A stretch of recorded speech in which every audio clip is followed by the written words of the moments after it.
Close your eyes now and let the heavy curtains of the outside world fall softly to the floor. There is nothing you need to do in this moment, nowhere you need to be, and no one you need to please. You are simply here, suspended in the velvet embrace of the present, safe within the sanctuary of your own breath. Feel the gentle rise and fall of your chest, a rhythm as ancient and steady as the tides, inviting you to drift deeper into a state of profound relaxation. As you breathe out, imagine a warm, heavy wave of comfort washing over you, starting from the crown of your head and flowing slowly, like thick honey, down to the tips of your toes.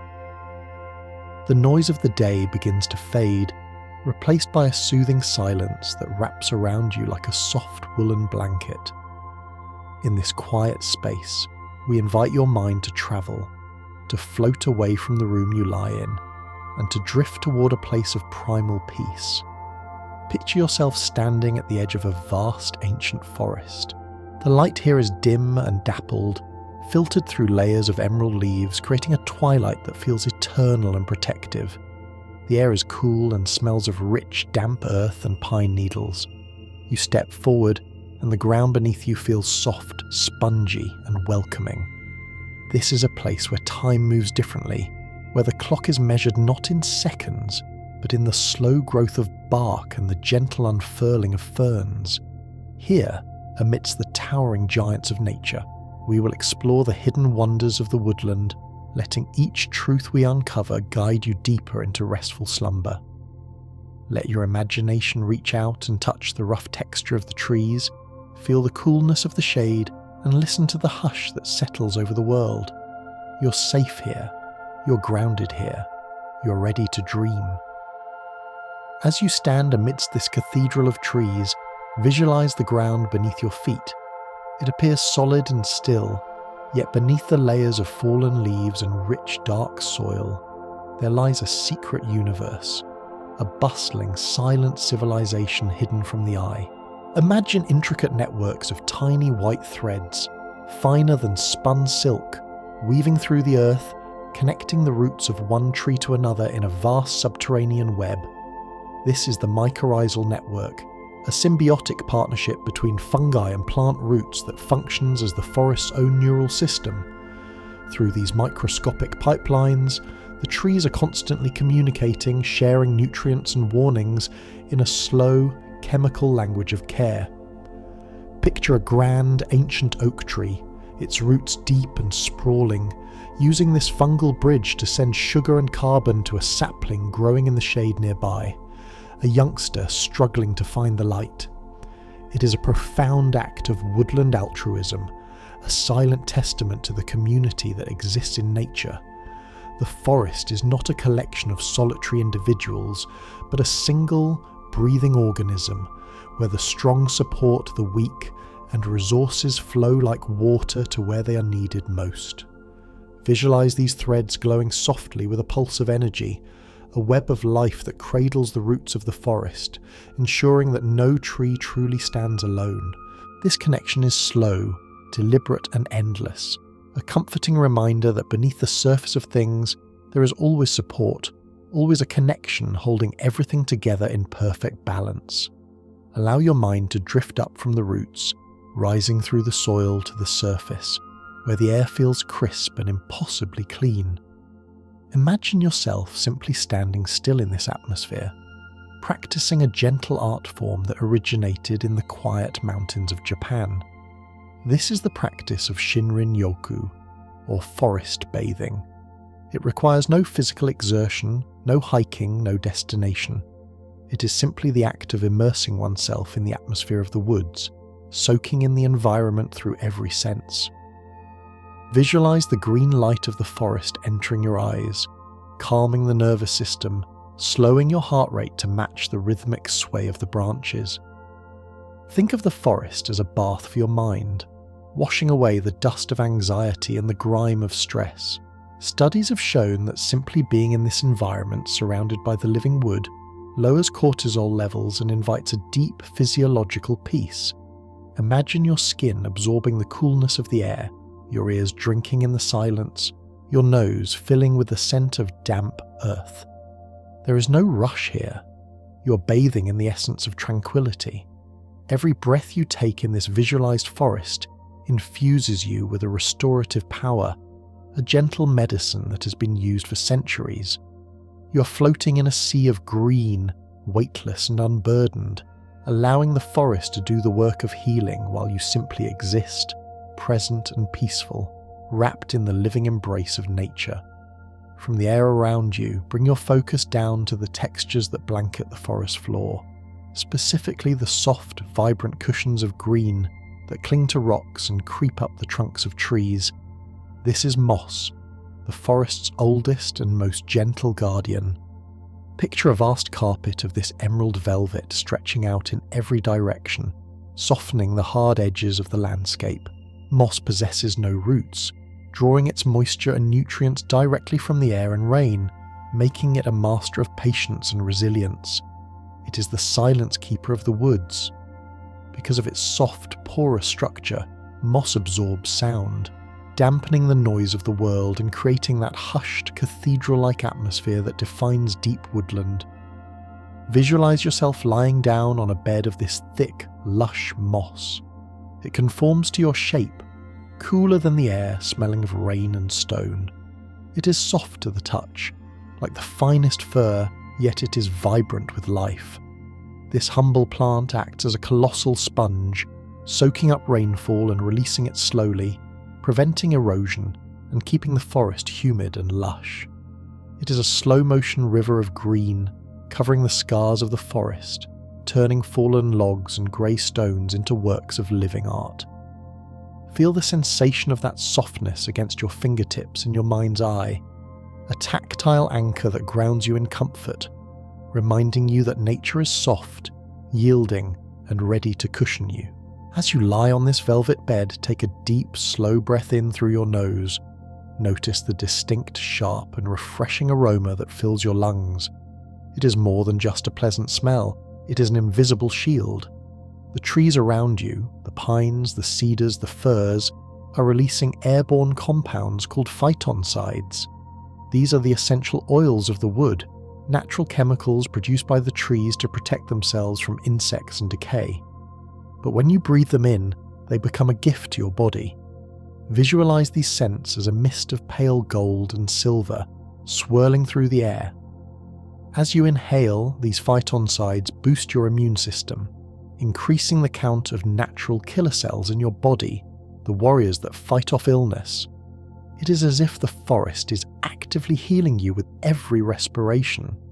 The scent is grounding, crisp pine, spicy cedar, the musk of decaying leaves, a complex perfume that has evolved over millions of years. Imagine this scent filling your headspace, clearing away the fog of daily thoughts, leaving only clarity and calm. It is a biological dialogue between the trees and your lungs, a silent exchange where the forest offers its own immunity to you. Breathe it in deeply, holding it for a moment, letting the healing properties circulate through your blood before exhaling slowly, giving back your own breath to the trees in a cycle of mutual life. Drift your gaze upward now, tilting your head back to look at the sky. But you cannot see the open blue. Instead, you see a magnificent stained glass puzzle of leaves and branches. This is the canopy, the ceiling of the world. Millions of leaves overlap and interlock, filtering the harsh sunlight into soft, harmless rays that dance on the forest floor. There is a phenomenon here known as crown shyness, where the uppermost branches of certain tree species avoid touching one another, leaving winding channels of negative space between their crowns. Visualize these river-like gaps of light tracing patterns against the green roof above you. It looks like a cracked mosaic of sky, a deliberate and respectful distance kept by the giants of the forest. This canopy acts as a massive thermal regulator. During the day, it catches the heat of the sun, keeping the forest floor cool and shaded. At night, it acts as a blanket, trapping the earth's warmth and preventing the forest from freezing. You're protected here, sheltered from the extremes of the elements. Imagine floating up toward that canopy, weightless, hovering among the leaves.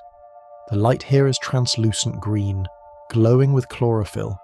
It is a world suspended between earth and sky, a massive living solar panel that powers the ecosystem. Feel the sense of enclosure and safety this roof provides, a natural shelter that has stood for decades, shielding everything below from the storm. Let your mind wander from the leaves high above to the concept of time itself. These trees are not just plants, they are sentinels of history, the keepers of deep time. In an old-growth forest, you might stand beside a tree that was a sapling before the Industrial Revolution, before the borders of countries were drawn, perhaps even before the language you speak was fully formed. These ancient beings are massive storehouses of carbon, holding tons of the element within their trunks, roots, and soil, keeping it from the atmosphere. Visualize the sheer density of the wood in a massive redwood or an ancient oak. It is solid, heavy, and permanent. They stand as silent witnesses to the passing of ages. To be near them is to feel the insignificance of rushing, of hurrying. They do not rush. They grow ring by ring, year by year, recording the history of the climate in their very grain.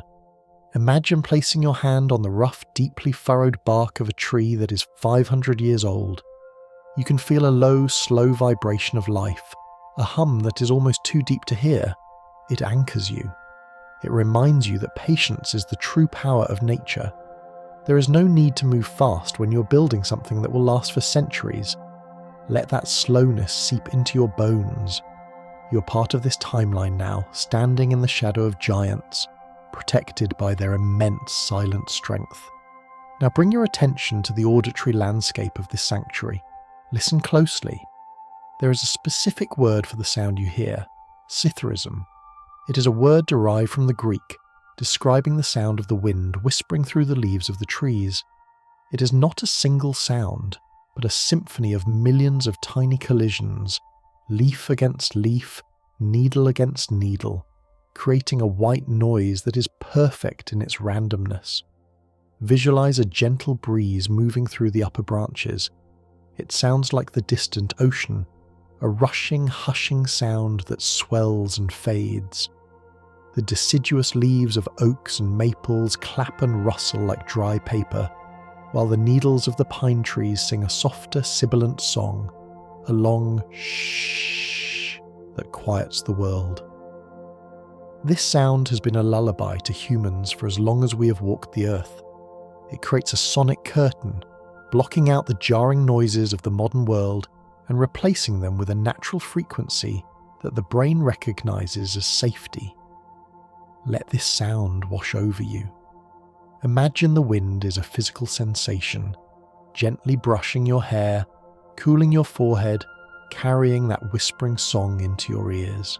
It is the voice of the forest, telling you to rest, telling you that everything is calm, everything is moving exactly as it should.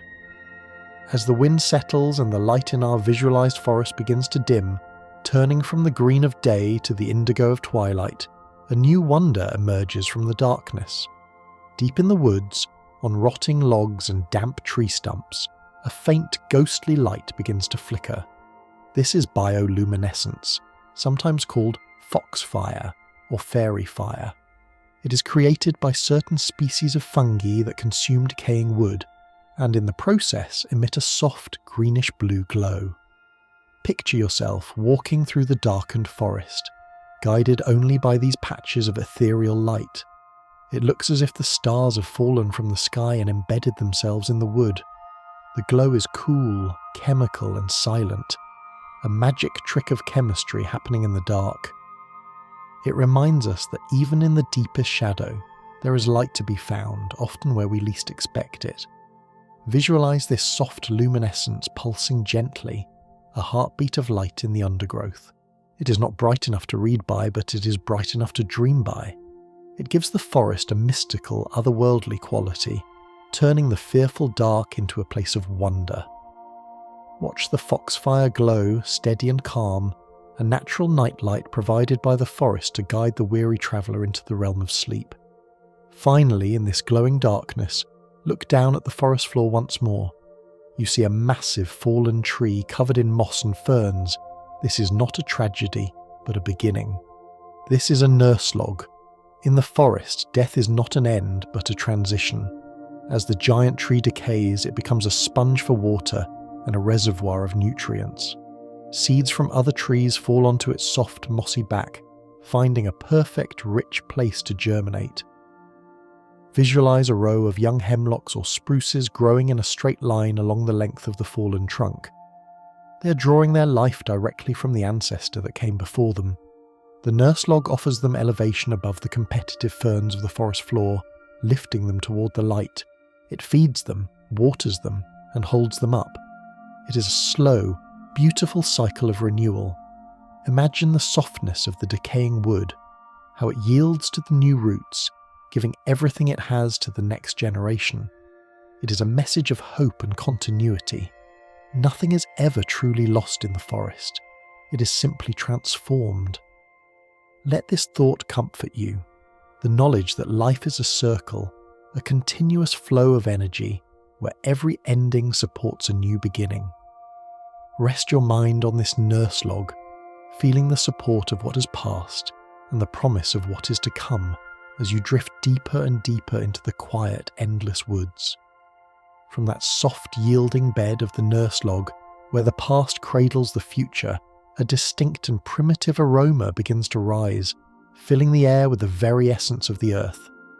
This is the scent of rain arriving after a long dry spell, a fragrance so distinct that your body recognizes it before your mind can even name it.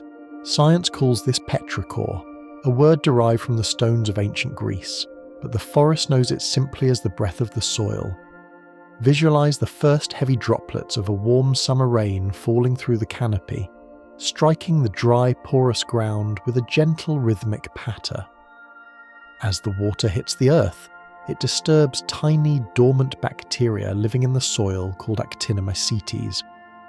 These microscopic alchemists release a compound known as geosmin into the air, a chemical signal that has meant water and survival to every living creature for millions of years. Breathe in this imagined scent deeply. It is musky, fresh, and profoundly grounding. It smells of wet stone, of roots drinking deeply, of life waking up. Human beings are incredibly sensitive to this smell. We can detect it at concentrations of just a few parts per trillion, far better than sharks can smell blood in the water. This is an ancestral memory encoded in your DNA, a reminder of times when the rain meant the difference between life and death.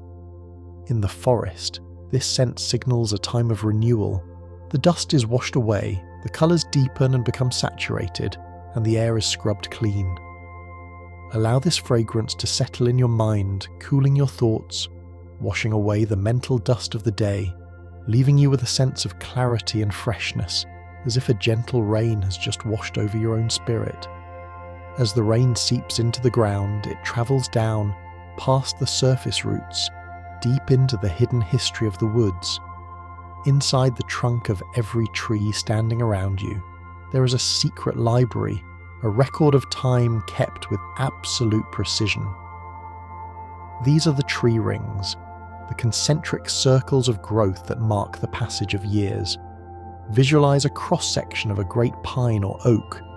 You see a mesmerizing pattern of expanding ripples frozen in wood.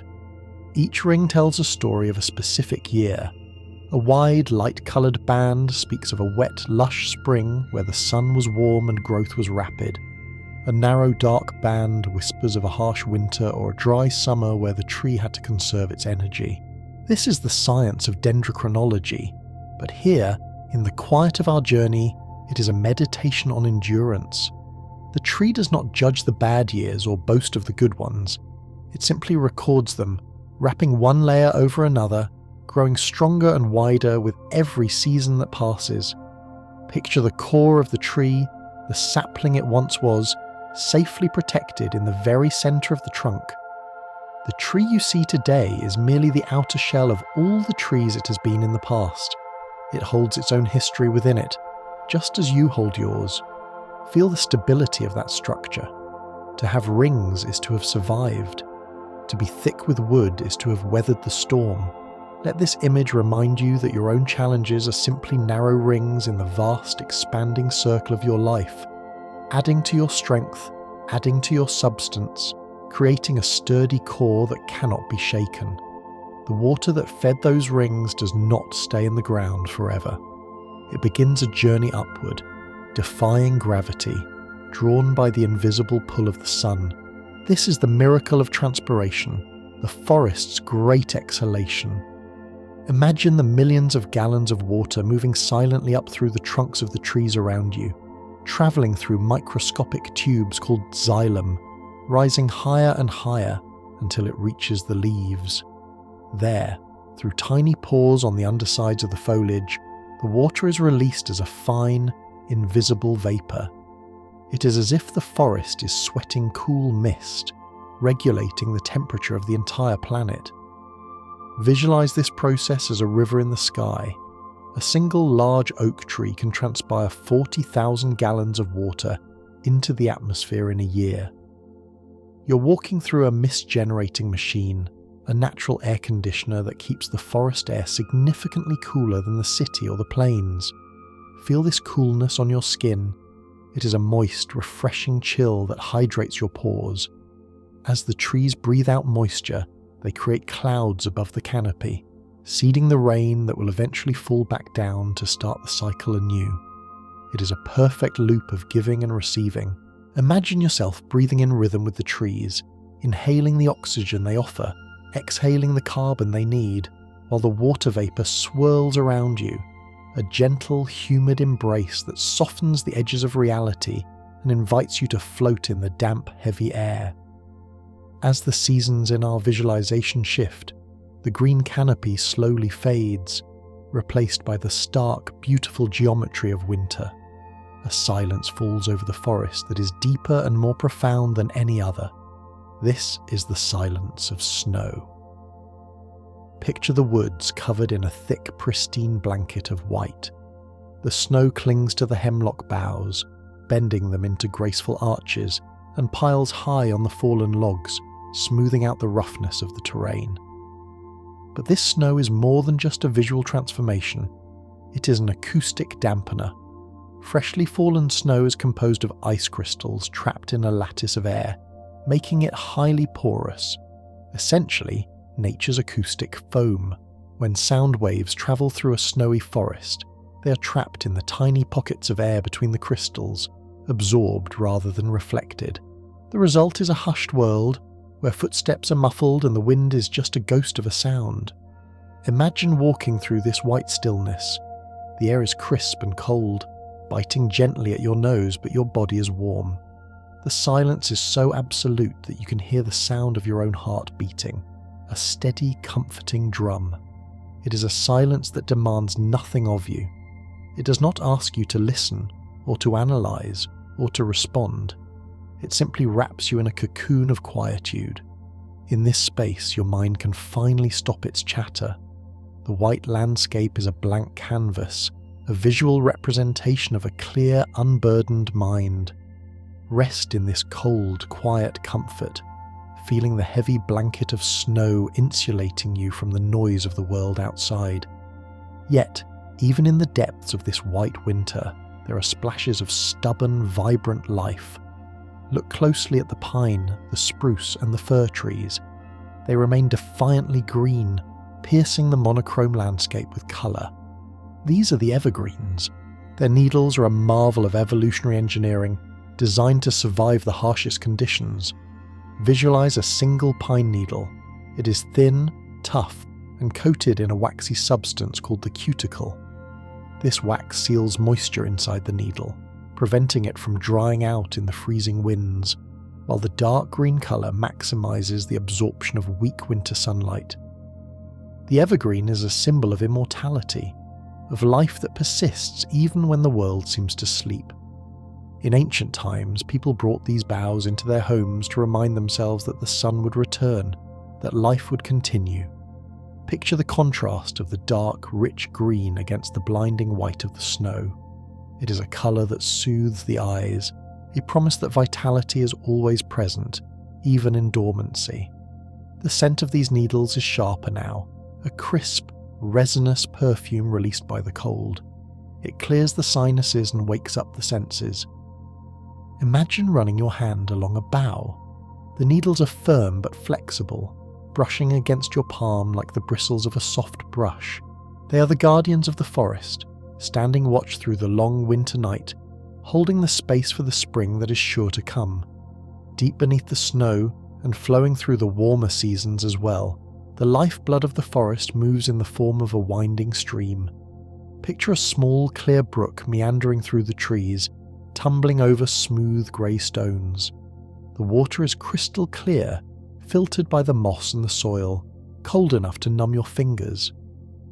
As the water rushes over rocks and falls down small cascades, it breaks apart air molecules, creating negative ions. These invisible, charged particles are abundant in the forest air, particularly near moving water. When you inhale these negative ions, they are believed to increase the flow of oxygen to the brain, improving mood and reducing stress. It is why we feel so refreshed near a waterfall or a river. Listen to the sound of the stream in your mind, a continuous bubbling melody that never repeats itself exactly. It is white noise in its most natural form, a chaotic but harmonious sound that masks distractions. Visualize yourself sitting on a large dry rock by the edge of this stream. You watch a single leaf fall into the water and drift away, carried by the current. Let your worries attach themselves to that leaf. Watch them float downstream, bobbing in the gentle rapids, getting smaller and smaller until they disappear around a bend. The water is constantly moving, constantly cleansing, washing the forest and washing your mind, carrying away everything you no longer need to hold. Turn your gaze now from the water to the lush undergrowth that lines the banks, specifically the unfolding fronds of the ferns. These ancient plants, which have been on Earth since before the dinosaurs, exhibit a mesmerizing geometric pattern known as a fractal.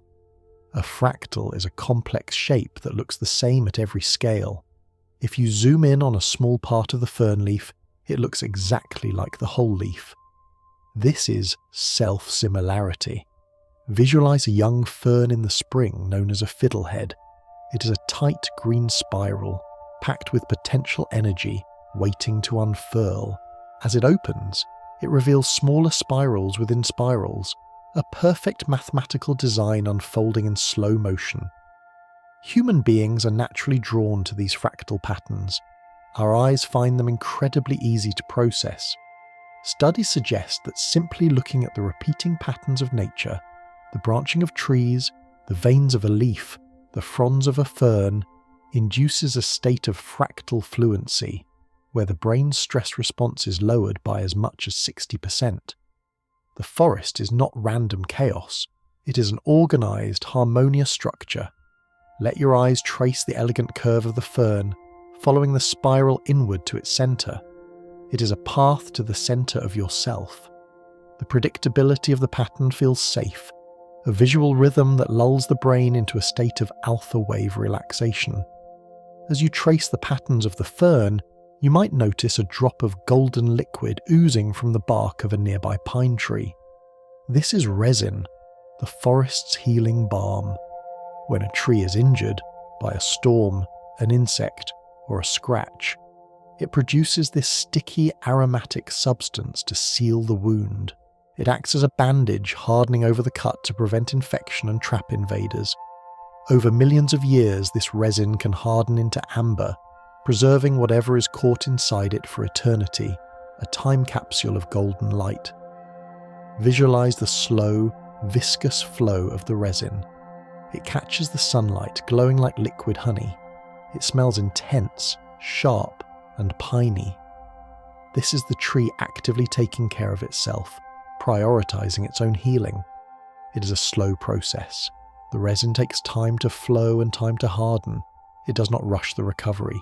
It reminds us that healing is a natural biological process that cannot be hurried. It requires protection, it requires rest, and it requires time. Imagine that you are coated in a protective golden light, similar to this amber. It seals away your hurts, it protects your vulnerabilities, and it allows the soft, tender parts of you to mend in peace. You are preserved, you are safe, and you are healing, just as the tree heals naturally and inevitably. Beneath the roots of these healing trees, tucked away in the hollows of old trunks and burrowed into the soft earth, the animals of the forest are engaging in the ultimate act of trust, hibernation. This is not merely sleep, it is a profound physiological downshifting. Visualize a black bear curled up in a den lined with dry leaves and moss, or a tiny chipmunk deep within its burrow. Their heart rate slow to a fraction of their normal beat, their body temperature drops, and their breathing becomes shallow and infrequent. They are surrendering control to the season, trusting that their bodies have stored enough energy to carry them through the darkness. They do not worry about the snow piling up outside. They do not count the days until spring. They simply exist in a state of suspended animation, conserving their essence. Imagine yourself entering this state of hibernation. It is a permission slip to do nothing. It is an acknowledgement that rest is productive. You do not need to be active to be worthy. Like the hibernating bear, you're warm, safe and enclosed, letting the world turn without you for a while. You're preserving your energy, turning inward, drifting in a dark, cozy void where time has no meaning. Let your own heart rate slow down, mimicking the rhythm of the forest sleepers. Down, down, down into the warm, safe earth. From the deep burrows, let your awareness expand one last time to the very edge of the forest, the place where the trees meet the open meadow. This is known as the edge effect, or an ecotone. It is a place of incredible diversity, where the species of the dark woods mix with the species of the open light. The light here is different. It is the golden hour, the transition between day and night. Visualize standing at this threshold. Behind you is the deep, dark comfort of the dense forest, with its moss and silence. In front of you is a wide, tall grass meadow, swaying in the breeze, bathed in the soft purple light of twilight.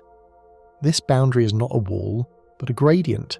It represents the balance between shelter and openness, between the subconscious and the conscious mind.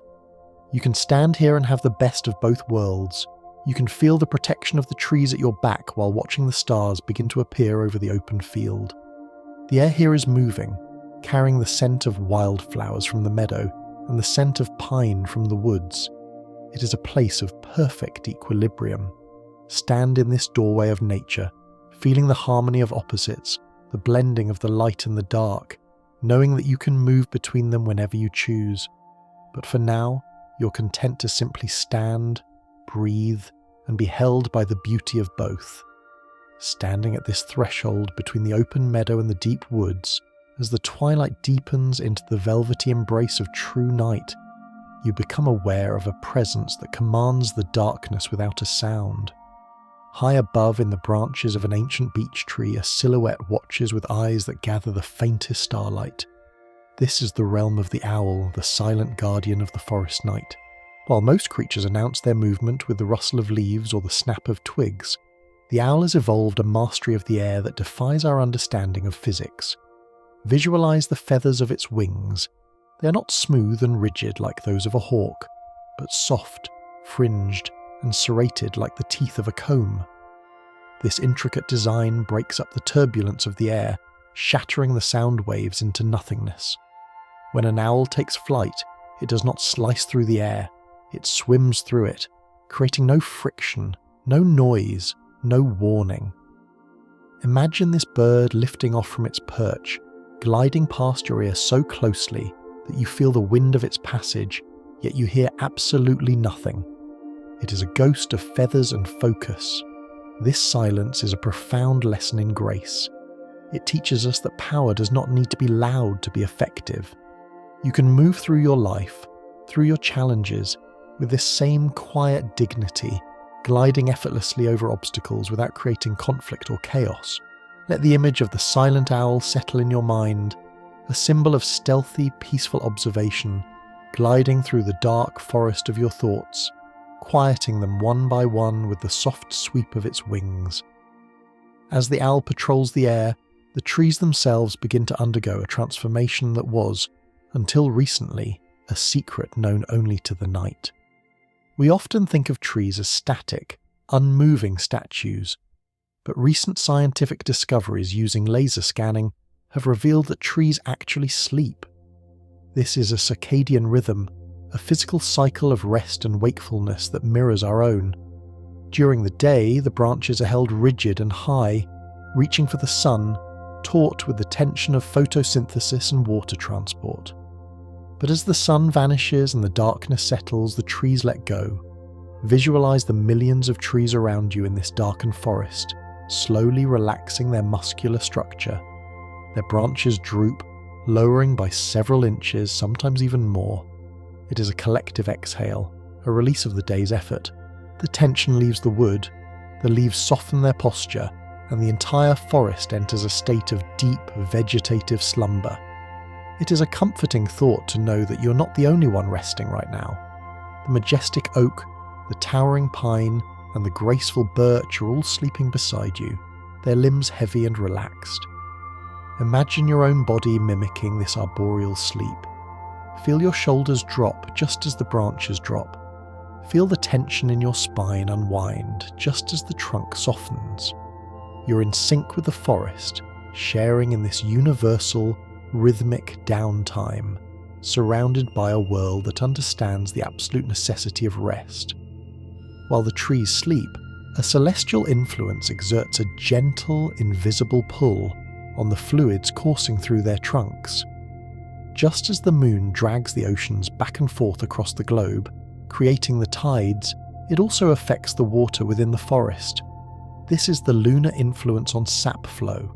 Indigenous peoples and Old World foresters have known for millennia that wood harvested during the waning moon is drier and more durable, while wood harvested during the waxing moon is brimming with sap and life.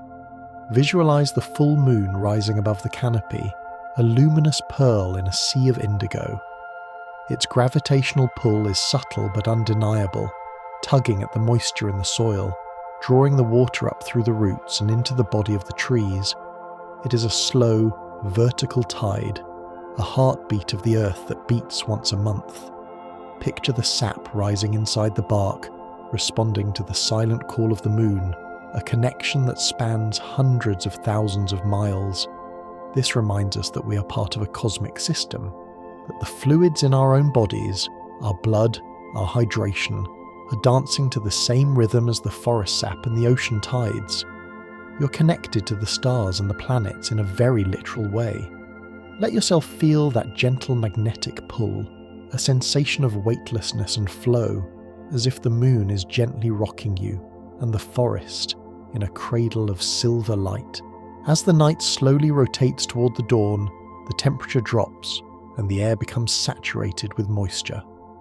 In the quiet hours before sunrise, a phenomenon occurs that covers the forest in millions of ephemeral jewels. This is not merely dew, which is condensation from the air. This is guttation. It is the result of the pressure building up inside the plants while their stomata, the breathing pores on their leaves, are closed for the night. The roots continue to drink from the damp soil, pushing water up the stem until it has nowhere to go but out through special pores at the tips of the leaves. Visualize the very first grey light of morning revealing a world draped in diamonds. Every blade of grass, every serrated edge of a strawberry leaf bears a perfect spherical droplet of water at its tip. These are not tears but pearls of excess, a sign of a system overflowing with hydration and life. The water is pure, filtered through the cells of the plant, clearer than any mountain spring. As the sun begins to peek over the horizon, these droplets catch the light, turning the forest floor into a sparkling galaxy of prisms, red, blue, green, and gold, flashes appearing and disappearing as you move. It is a fleeting masterpiece, a jewellery store that opens only for the early risers and melts away with the warmth of the day. Imagine touching one of these cold, perfect spheres with your finger, feeling the shock of the cool water, a refreshing jolt that cleanses the spirit. As the light grows stronger, revealing the intricate textures of the forest, your eyes are drawn to the rough bark of a maple tree, splashed with patches of crusty, colourful growth. This is lichen, one of the most fascinating and resilient organisms on the planet. Lichen is not a single plant, but a successful marriage between two completely different kingdoms, a fungus and an algae, or sometimes cyanobacteria. The fungus provides the structure and protection, housing the algae, while the algae uses photosynthesis to provide food and sugar for the fungus. It is a perfect symbiotic relationship, a contract of mutual survival that has lasted for millions of years. Visualize the texture of these lichens. Some are flat and leafy, painted in shades of seafoam green and dusty blue.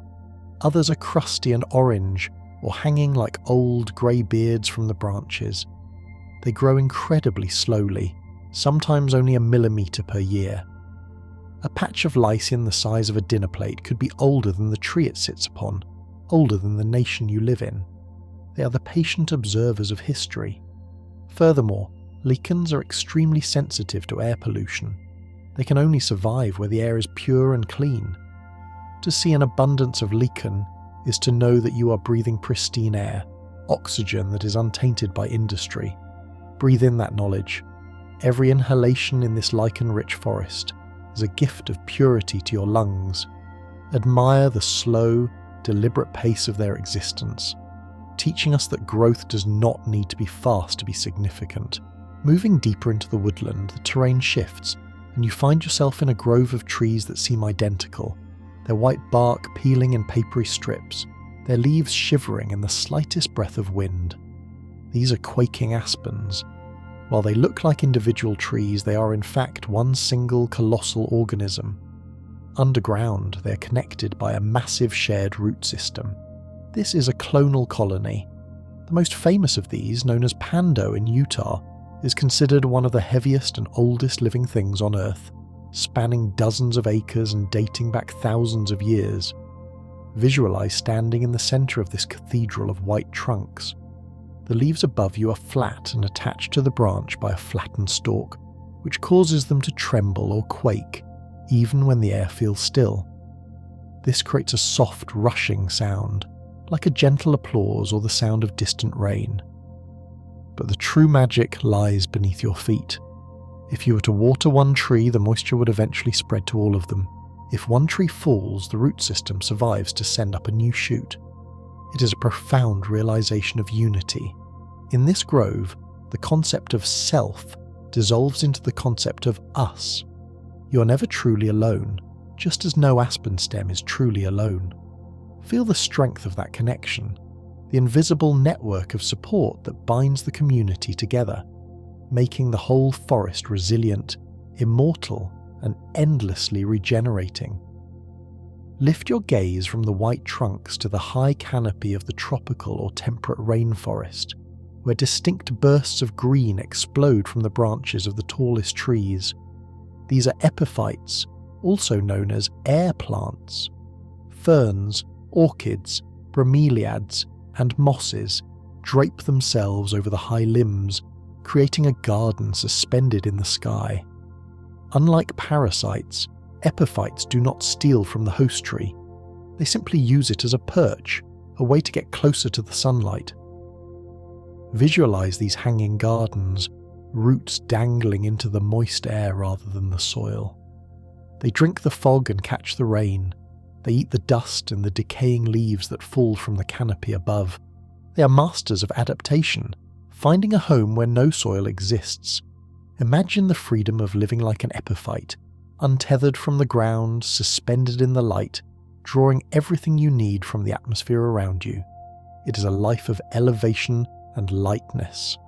Picture a basket fern growing high in the crook of an ancient oak, its fronds spreading wide to catch the falling leaves, creating its own tiny ecosystem of soil high above the earth.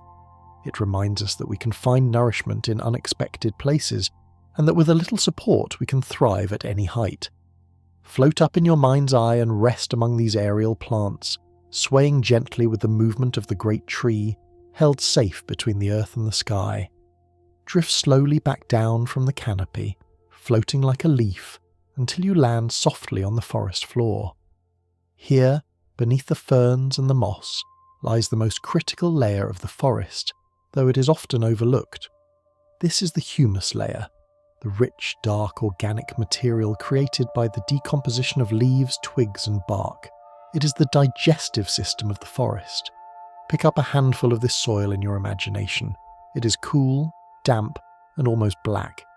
It crumbles easily between your fingers, soft and spongy. This soil is alive. A single teaspoon of healthy forest soil contains more living organisms than there are people on planet Earth. Billions of bacteria, fungi, nematodes, and microscopic arthropods, all working in concert to break down the dead and turn it back into life. Smell the earthiness of it. It is the smell of transformation. The leaves that fell last autumn are becoming the food for the spring wildflowers. This layer acts as a massive sponge, holding rainwater and releasing it slowly to the roots. It is the literal foundation of the forest's health. Feel the softness of the ground beneath you as you walk or lie down. It cushions your steps, absorbing the impact. It is a reminder that nothing in nature is wasted. Everything is recycled, repurposing the old into the fuel for the new. Rest on this bed of potential, knowing that you are supported by the deep, dark richness of life itself. As you look out from the dense woods toward a distant mountain range, you notice a beautiful hazy blue tint colouring the peaks and the valleys between them. This is not a trick of the light, nor is it a reflection of the sky. It is a chemical breath exhaled by the trees themselves. Trees, particularly oaks and poplars, release organic compounds called isoprenes into the atmosphere to protect their leaves from heat stress. When these microscopic particles mix with the air and sunlight, they scatter the blue wavelengths of light more strongly than other colours. This phenomenon is known as Rayleigh scattering, the same physics that makes the sky blue, but here it is created by the forest's own respiration. Visualise this Blue Ridge effect, a soft indigo veil that layers the landscape, making the distant mountains look like watercolour paintings, fading from green to teal to deep azure. It gives the world a sense of depth and mystery. It is visible evidence that the forest is breathing, interacting with the light, changing the very appearance of the atmosphere. Let your eyes soften and gaze into that blue distance. The colour blue is scientifically proven to be calming to the human mind, lowering blood pressure and inducing tranquility. Bathe your vision in this soft atmospheric haze, feeling the distance expand, making your problems feel small and far away, lost in the beautiful blue breath of the mountains. Bring your attention back to the immediate, to the trunk of a sugar maple tree standing directly in front of you. It is late winter or early spring in your visualization, the time of the waking up. Deep inside the tree, a miraculous conversion is happening. The starches stored in the roots during the long winter are being converted into sugar, creating a sweet, energy-rich sap. As the days get warmer but the nights remain freezing, this pressure change forces the sap to race up the trunk, defying gravity, rushing to feed the buds that will become leaves. Visualize this flow of energy, a hidden river of sweetness rising through the wood. If you were to tap this tree, the liquid would run clear and fast, a gift of pure energy. It is the concentrated essence of the previous summer's sunshine stored away and now released to fuel a new season of growth. Imagine the taste of a drop of this raw sap, faintly sweet, woody, like water that has been infused with life. It is the taste of resilience. The tree has survived the freezing cold and is now turning that endurance into the energy for expansion. Feel that same rising energy within yourself. It is not a frantic energy, but a slow, powerful rising tide of vitality. It is the sweetness of survival, the promise that after the cold, dark winter, there is always the rising sap, the new growth, and the return of the sun. Let this sweetness fill you, nourishing your roots and preparing you for your own season of blooming. That rising sweetness, the surging energy of the sap, acts as a clarion call to the smallest, most patient sleepers, hidden within the darkness of the forest floor. Buried deep in the cool, damp mud, beneath the layers of decaying leaves lie millions of seeds, acorns, winged maple keys, and tiny pine nuts that have been waiting for this exact moment. This process of waiting is known as stratification. It is a biological lock that can only be opened by the key of winter. These seeds possess an internal clock that requires a specific duration of cold temperatures to deactivate their dormancy. If they were to sprout too early, during a warm spell in December, the frost would destroy them. So, they wait. Visualize a single acorn nestled in the dark soil. It has felt the freezing weight of the snow and the biting chill of the frost, and instead of harming the seed, the cold has been preparing it, breaking down the chemical inhibitors that keep it asleep. It is a profound lesson in the necessity of hardship. The cold is not the enemy, it is the catalyst. Without the dark, freezing months, the new life could never begin. Now, as the soil warms with the spring sun, the seed coat softens, absorbing the moisture of the earth. Picture the white, tender root emerging, turning downward to anchor itself, while the shoot reaches upward toward the light. It is a slow, powerful awakening, a testament to the wisdom of nature that knows exactly when to rest and exactly when to rise.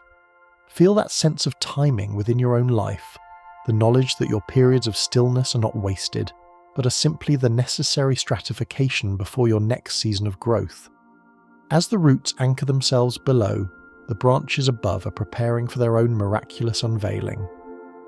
Look closely at the tips of the twigs on a hickory or a horse chestnut tree. You will see enlarged, sticky bumps known as terminal buds. These are nature's most intricately packed suitcases. Inside each tiny bud, folded with microscopic precision, are the beginnings of the entire year's growth. The leaves, the flowers, and the new stems, all resting in a state of suspended animation, protected by tough overlapping scales.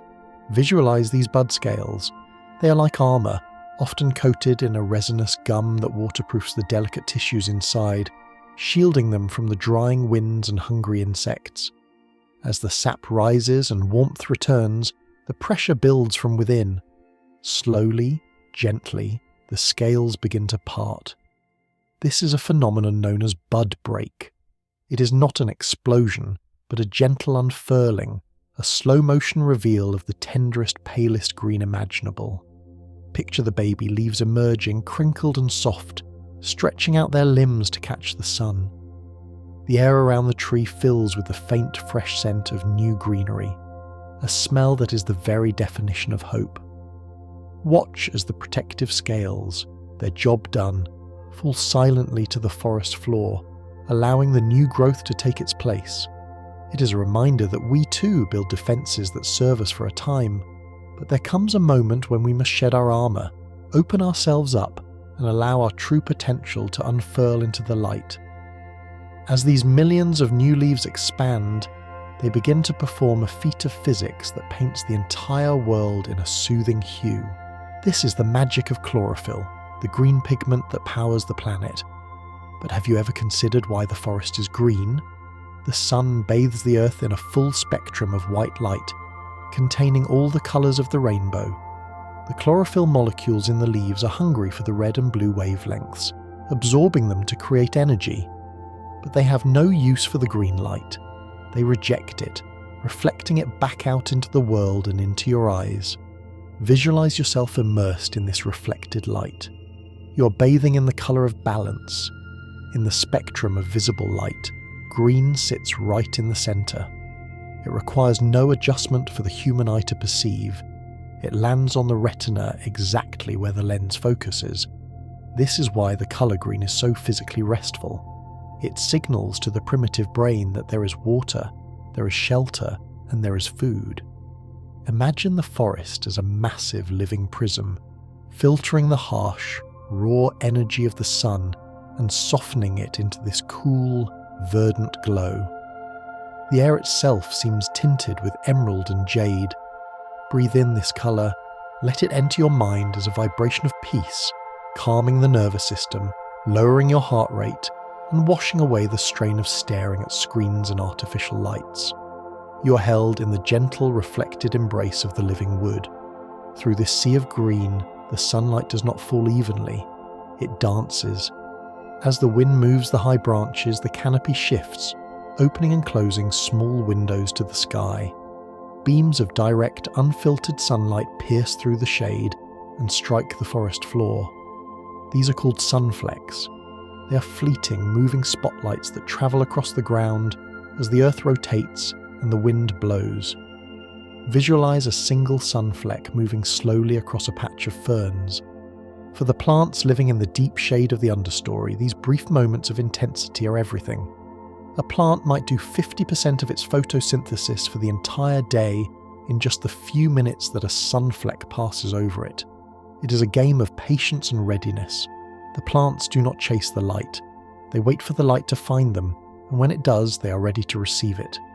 Watch the beam of gold travel over the moss, illuminating the dust motes dancing in the air, warming a single patch of soil, then moving on. It is a hypnotic, slow-motion disco of light and shadow. It reminds us that even in the darker phases of life, the light does break through. It may be transient, it may be moving, but it always returns. Lie back in the soft grass of your mind and watch these pools of liquid gold drift across the landscape, warming you in passing moments of grace. As the sunflecks wane and the day begins to fade, or perhaps in the quietest hour just before the dawn, a specific sound begins to swell, filling the acoustic space of the forest. This is the dawn chorus. It is not random noise. It is a highly organised wave of sound that travels around the globe preceding the sun. It begins with the robins and the thrushes, the singers who possess large eyes and can see in the lowest light, followed by the wrens and the warblers as the sky brightens. Visualize this wall of sound approaching you. It is a declaration of existence. The birds are singing to claim their territory and to attract mates, but to the listener, it sounds like a celebration of the new day. The specific frequency of birdsong is particularly healing to the human ear. It sits in a range that the brain associates with safety. If the birds are singing, it means there are no predators nearby. It means the world is safe. Imagine lying in a hammock strung between two trees, eyes closed, listening to the layers of melody. The high, flute-like trill of a wood thrush, the repetitive, cheerful call of a chickadee, the distant drumming of a woodpecker. It is a symphony with no conductor, perfect in its improvisation. Let the sound wash over you, pushing away the silence of loneliness and replacing it with the vibrant, chaotic, beautiful music of life. Amidst this living symphony there stand silent silver monuments to the past. These are the snags, the standing dead trees of the forest. While they may look barren, a dead tree is often more alive than a living one.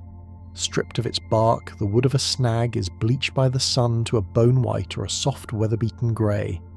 It stands rigid and sculptural against the green backdrop, a masterpiece of texture and form. Visualize the surface of a great pine snag. It is etched with the intricate carvings of beetles and insects, a maze of tunnels that looks like ancient script. These trees are the high-rise apartments of the woods. Without the defense of sap, the wood softens, allowing birds to excavate nests and dens. Picture a hawk perched at the very top of a snag, using the unobstructed view to scan the horizon. The snag offers a resting place for the weary traveller and a home for the new family. It slowly decomposes, standing tall for decades, gradually giving its substance back to the air and the earth. It teaches us about the dignity of endurance. Even when its growing days are over, the tree continues to serve, continues to shelter, continues to matter. There is a stark, haunting beauty in its silhouette, a reminder that every stage of existence has its own purpose and its own unique grace. High up in the trunk of such a tree, or perhaps in the hollow of an ancient living oak, there exists a secret chamber. This is the tree hollow, a natural cavity formed by age, wind, or the patient work of fungi. These hollows are the bedrooms of the forest. They are dry, dark, and lined with the soft, decaying wood known as punk. Visualize yourself shrinking down, becoming small enough to step inside one of these sanctuaries. The air inside is still and smells of musk and old wood. It is insulated from the cold wind of winter and the scorching heat of summer. It is a place of absolute safety. Generations of raccoons, squirrels, and owls have been raised in this safe harbour. Imagine the feeling of being enclosed in the strong solid walls of the tree. It is a womb-like comfort, a return to the most primal sense of security. The world outside may be stormy, the rain may be lashing against the bark, but inside the hollow, everything is dry and calm. You are held in the heart of the tree. Let this image become a mental refuge for you. When the world feels too large and too loud, retreat into the hollow of the oak, curl up in the warm darkness, and listen to the muffled sounds of the forest from your place of protection. On the outside of the trees, contrasting with the smooth bark, you might see large, rounded, swirling growths that look like wooden waves frozen in time. These are burls. A burl is a stress response, an abnormal growth caused by an injury, a virus, or a fungus. The tree, in an attempt to isolate the irritation, grows wild, chaotic layers of wood around it. But instead of being ugly, these scars create the most beautiful, intricate grain patterns found in nature. Visualize the texture of a massive burl on a redwood or a maple. It is rough and bumpy on the outside, but if you were to look within, the wood grain swirls in tight knots, eyes, and river-like ribbons. It is complexity born from healing. The tree has taken a trauma and turned it into art. It has wrapped its wound in layers of hard, beautiful wood, making that spot stronger than the rest of the trunk. Run your hand over the knobby surface in your mind.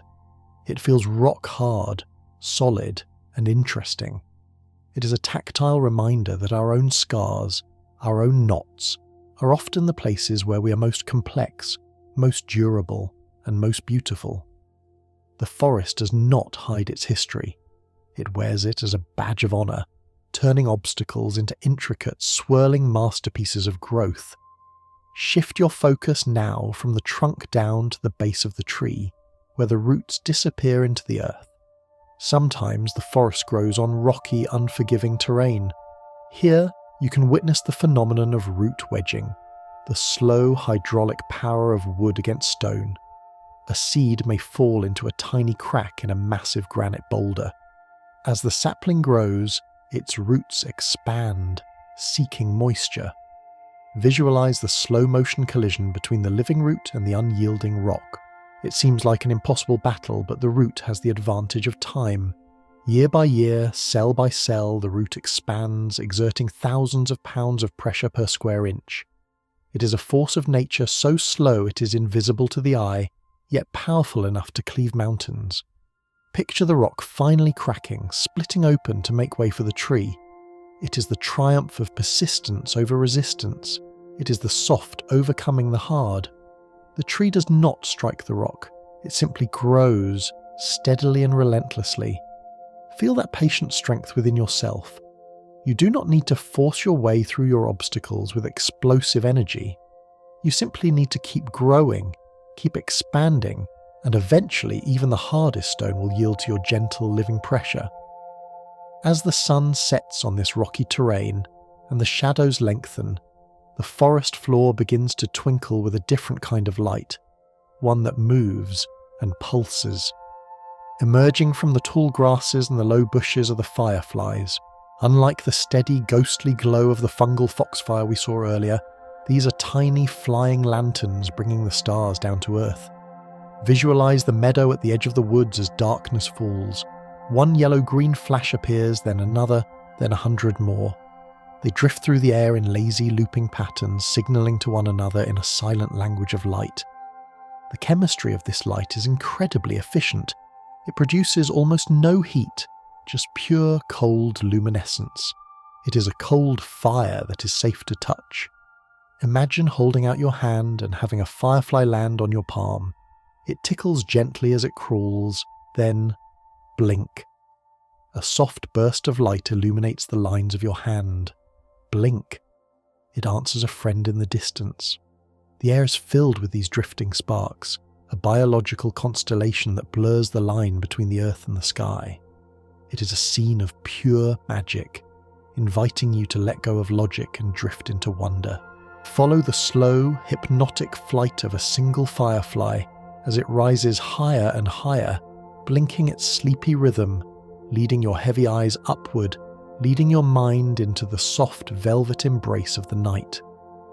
As the mesmerizing blinking of the fireflies begins to fade with the approach of dawn, the soft grey light reveals delicate masterpieces of engineering strung between the branches. These are the intricate creations of the orb weaver spiders, now made visible by the morning mist. A spider's silk is a material of paradoxes. It is finer than a human hair, yet, pound for pound, it possesses a tensile strength greater than that of high-grade steel. Visualize a single web suspended between two ferns, a perfect spiral of geometry.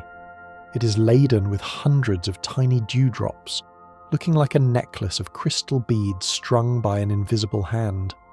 The silk is not just a trap, it is a sensory extension of the spider itself. Through the tension of the threads, the spider can feel the heartbeat of the forest, distinguishing between the vibration of a trapped insect and the harmless sway of the wind. Imagine reaching out and lightly touching a non-sticky anchor thread. It vibrates like the string of a cello, a low, taut hum of connection. The web is both a home and a hunting ground, a structure built anew each day with patience and instinct. It captures the moisture of the morning, holding the water like diamonds until the sun rises to drink them. Let your mind rest on this image of fragile strength, the ability to be both soft and unbreakable, hanging suspended in the quiet, cool air of the morning. The moisture that clings to the spider's web also triggers a silent mechanical movement in the trees above. Look closely at the pine cones scattered on the forest floor or hanging from the boughs. They are not merely seed containers, they are ancient analog machines that run on humidity. This is the phenomenon of hygroscopy. The scales of a pine cone are composed of two layers of wood fibers running in different directions. When the air is damp and humid, the outer layer absorbs moisture and swells, causing the scales to curl inward and shut tight. Visualize this slow motion closing. It is a protective gesture, the pine cone hugging itself to shield the delicate seeds inside from rot and water damage. It is nature's way of waiting for the perfect moment. When the air turns dry and crisp, the scales shrink and flex outward, opening the cone to release its seeds to the wind. Imagine the sound of a forest of pine cones gently crackling as they dry in the sun, a microscopic applause of opening. It is a system that requires no electricity, no muscles, only the passive intelligence of the wood responding to the atmosphere. It teaches us to be responsive to our environment, to close up and protect our inner treasures when the storms come, and to open ourselves freely when the conditions are warm and safe. From the damp earth where the pine cones lie, another form of life begins to push upward, fueled by the very moisture the cones are avoiding. These are the mushrooms, the fruiting bodies of the vast underground mycelial network we visited earlier. But consider the sheer hydraulic power required for a soft, fleshy mushroom to break through the hard, compacted soil. A mushroom is 90% water, yet as it grows, it can exert enough pressure to crack pavement or lift heavy stones. Visualize the button stage of a mushroom just beneath the surface. It absorbs water rapidly, inflating its cells like tiny balloons. This internal pressure allows it to surge upward with surprising force, often appearing overnight. This is why we say things spring up like mushrooms. Picture a pristine white amanita or a golden chanterelle emerging from the dark brown leaf litter. It is a silent explosion of life, a sculpture of water and air taking shape in the darkness. The texture is smooth, cool, and rubbery to the touch. It has no bones, no wood, yet it stands tall. It reminds us that softness can be powerful, that water can be structured into something that defies gravity. Watch it unfurl its cap, creating a tiny umbrella for the insects of the forest floor, a temporary shelter built from the rain itself. Beneath the cap of this mushroom, hidden within the delicate, paper-thin gills, lies the potential for millions of new lives. This is the realm of spores. Unlike seeds, which are large and heavy with food reserves, spores are microscopic dust, lighter than air. Some fungi, like the puffball, rely on the impact of a raindrop or the footfall of an animal to deploy their cargo. Visualize a mature puffball mushroom, dry and papery, sitting on a bed of moss. A single raindrop falls from the canopy and strikes the centre of the puffball. Poof. A tiny smoke-like cloud erupts from the top. This is not smoke, but a cloud of billions of spores swirling into the breeze. They are so light that they can travel across continents, floating in the upper atmosphere, waiting for a damp, hospitable place to land. Watch this dust drift in a shaft of sunlight, dancing in the air currents. It represents the idea of infinite possibility. A single puffball contains enough spores to cover the entire planet if every single one were to grow. It is a display of nature's abundance, a release of potential that asks for nothing in return, simply drifting on the wind, trusting that the right place will be found. Let your thoughts drift with them, weightless, unburdened, floating free from the heavy ground, carried to new places by the gentle breath of the forest. Eventually, these spores and the leaves that sheltered them settle down onto the forest floor, contributing to the litter layer. But this pile of fallen leaves is not cold and dead. It is a slow-burning furnace. If you were to thrust your hand deep into a thick pile of decaying leaves in the late autumn, you would feel a distinct, surprising warmth. This is biogenic heat, created by the metabolic activity of billions of bacteria and fungi breaking down the organic matter. Visualize the forest floor as a massive heated blanket. This layer of composting material insulates the ground, keeping the roots of the trees and the burrows of animals from freezing solid during the winter. It is the forest's central heating system. The heat is gentle, moist, and constant. It smells of rich tobacco and fermentation, a scent that signals the transformation of death into life. Imagine curling up in this leaf litter, protected by the heat of decomposition. It is a cozy, alchemical process where the old is consumed to create the warmth that protects the new. The forest wastes nothing, not even the energy contained in a dead leaf. Feel that warmth radiating up from the ground, permeating your back, relaxing your muscles, holding you in the heated embrace of the Earth's natural recycling process. This blanket of leaves was once a canopy of green, but before they fell, they performed a final spectacular magic trick. We often think of autumn colours, the reds, oranges and yellows, as new colours that appear in the fall. But in truth, these colours were there all along, hidden beneath the green mask of chlorophyll. As the days shorten and the sun weakens, the tree stops producing chlorophyll. As the green fades, the other pigments, carotenoids, yellows and oranges, and anthocyanins, reds, are finally revealed. Visualize a sugar maple in October. It is not dying, it is unmasking. It is showing its true underlying chemistry.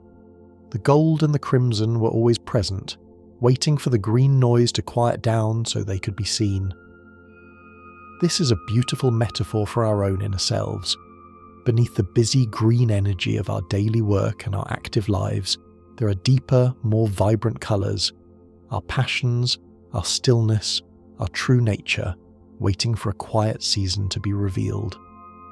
Watch the colours shift on the tree in your mind's eye, a slow motion dissolve from emerald to ruby and amber. The forest is setting the sky on fire with cold flames, a visual symphony that celebrates the end of a cycle with the most beautiful display of the year. Once the colours have fully revealed themselves, the tree begins the gentle physical process of letting go. This is the formation of the abscission layer. At the base of each leaf stem, the tree grows a layer of corky cells that slowly sever the connection to the branch, while simultaneously sealing the wound to prevent water loss. The tree does not simply drop the leaf, it actively pushes it away. Visualize the moment of release. A single golden leaf detaches from the branch high above. It does not plummet like a stone, it dances. The curved shape of the leaf catches the air, creating lift and drag, causing it to rock back and forth, drifting in a spiral path toward the earth. This journey is slow and graceful. Listen to the sound of it, a dry, light click as it hits other branches on the way down, and finally a soft, barely audible whisper as it lands on the pile of its brothers and sisters. There is no tragedy in this fall. It is a necessary release to conserve water and energy for the winter. Imagine yourself as that leaf, detached from the burden of the branch, floating freely, swayed by the gentle currents of the air, finally coming to rest in a soft, warm place. It is the ultimate surrender to gravity, a peaceful descent into rest. High up in the branches that now bear the architecture of the birds is revealed. Hidden by the leaves all summer, the nests are now visible, cupped in the crooks of the trees. These are marvels of weaving and waterproofing. A bird uses its own body as the mould, rotating in the centre of the nest to press the materials into a perfect cup shape that fits its form exactly. Visualize the texture of a goldfinch or a hummingbird nest. It is not just a pile of twigs, it is a composite material. The outer layer might be woven from coarse grass and strips of bark for strength, often decorated with flakes of lichen to camouflage it against the tree. But the inner lining is the true masterpiece. It is packed with thistledown, spider silk and mud to seal out the wind. It is a cradle built with intention. Imagine the softness of that interior. It is the original safe space designed to hold the most fragile things in the world, eggs securely against the storm. The nest sits firm in the swaying branch, moving with the tree but never falling.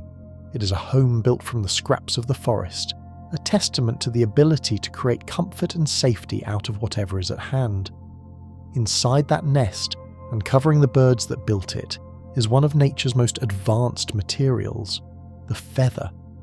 A single feather is a triumph of evolution, combining extreme lightness with incredible warmth. Look closely at a down feather in your mind's eye. It lacks the stiff central shaft of a flight feather. Instead, it is a chaotic, fluffy ball of thousands of soft filaments. These filaments trap tiny pockets of air, preventing body heat from escaping. It is the same principle as the snow we visualized earlier. Trapped air is the best insulator. When a bird fluffs up in the cold, it is expanding this layer of trapped air, creating a personal sleeping bag. But there is also the contour feather, the outer armour.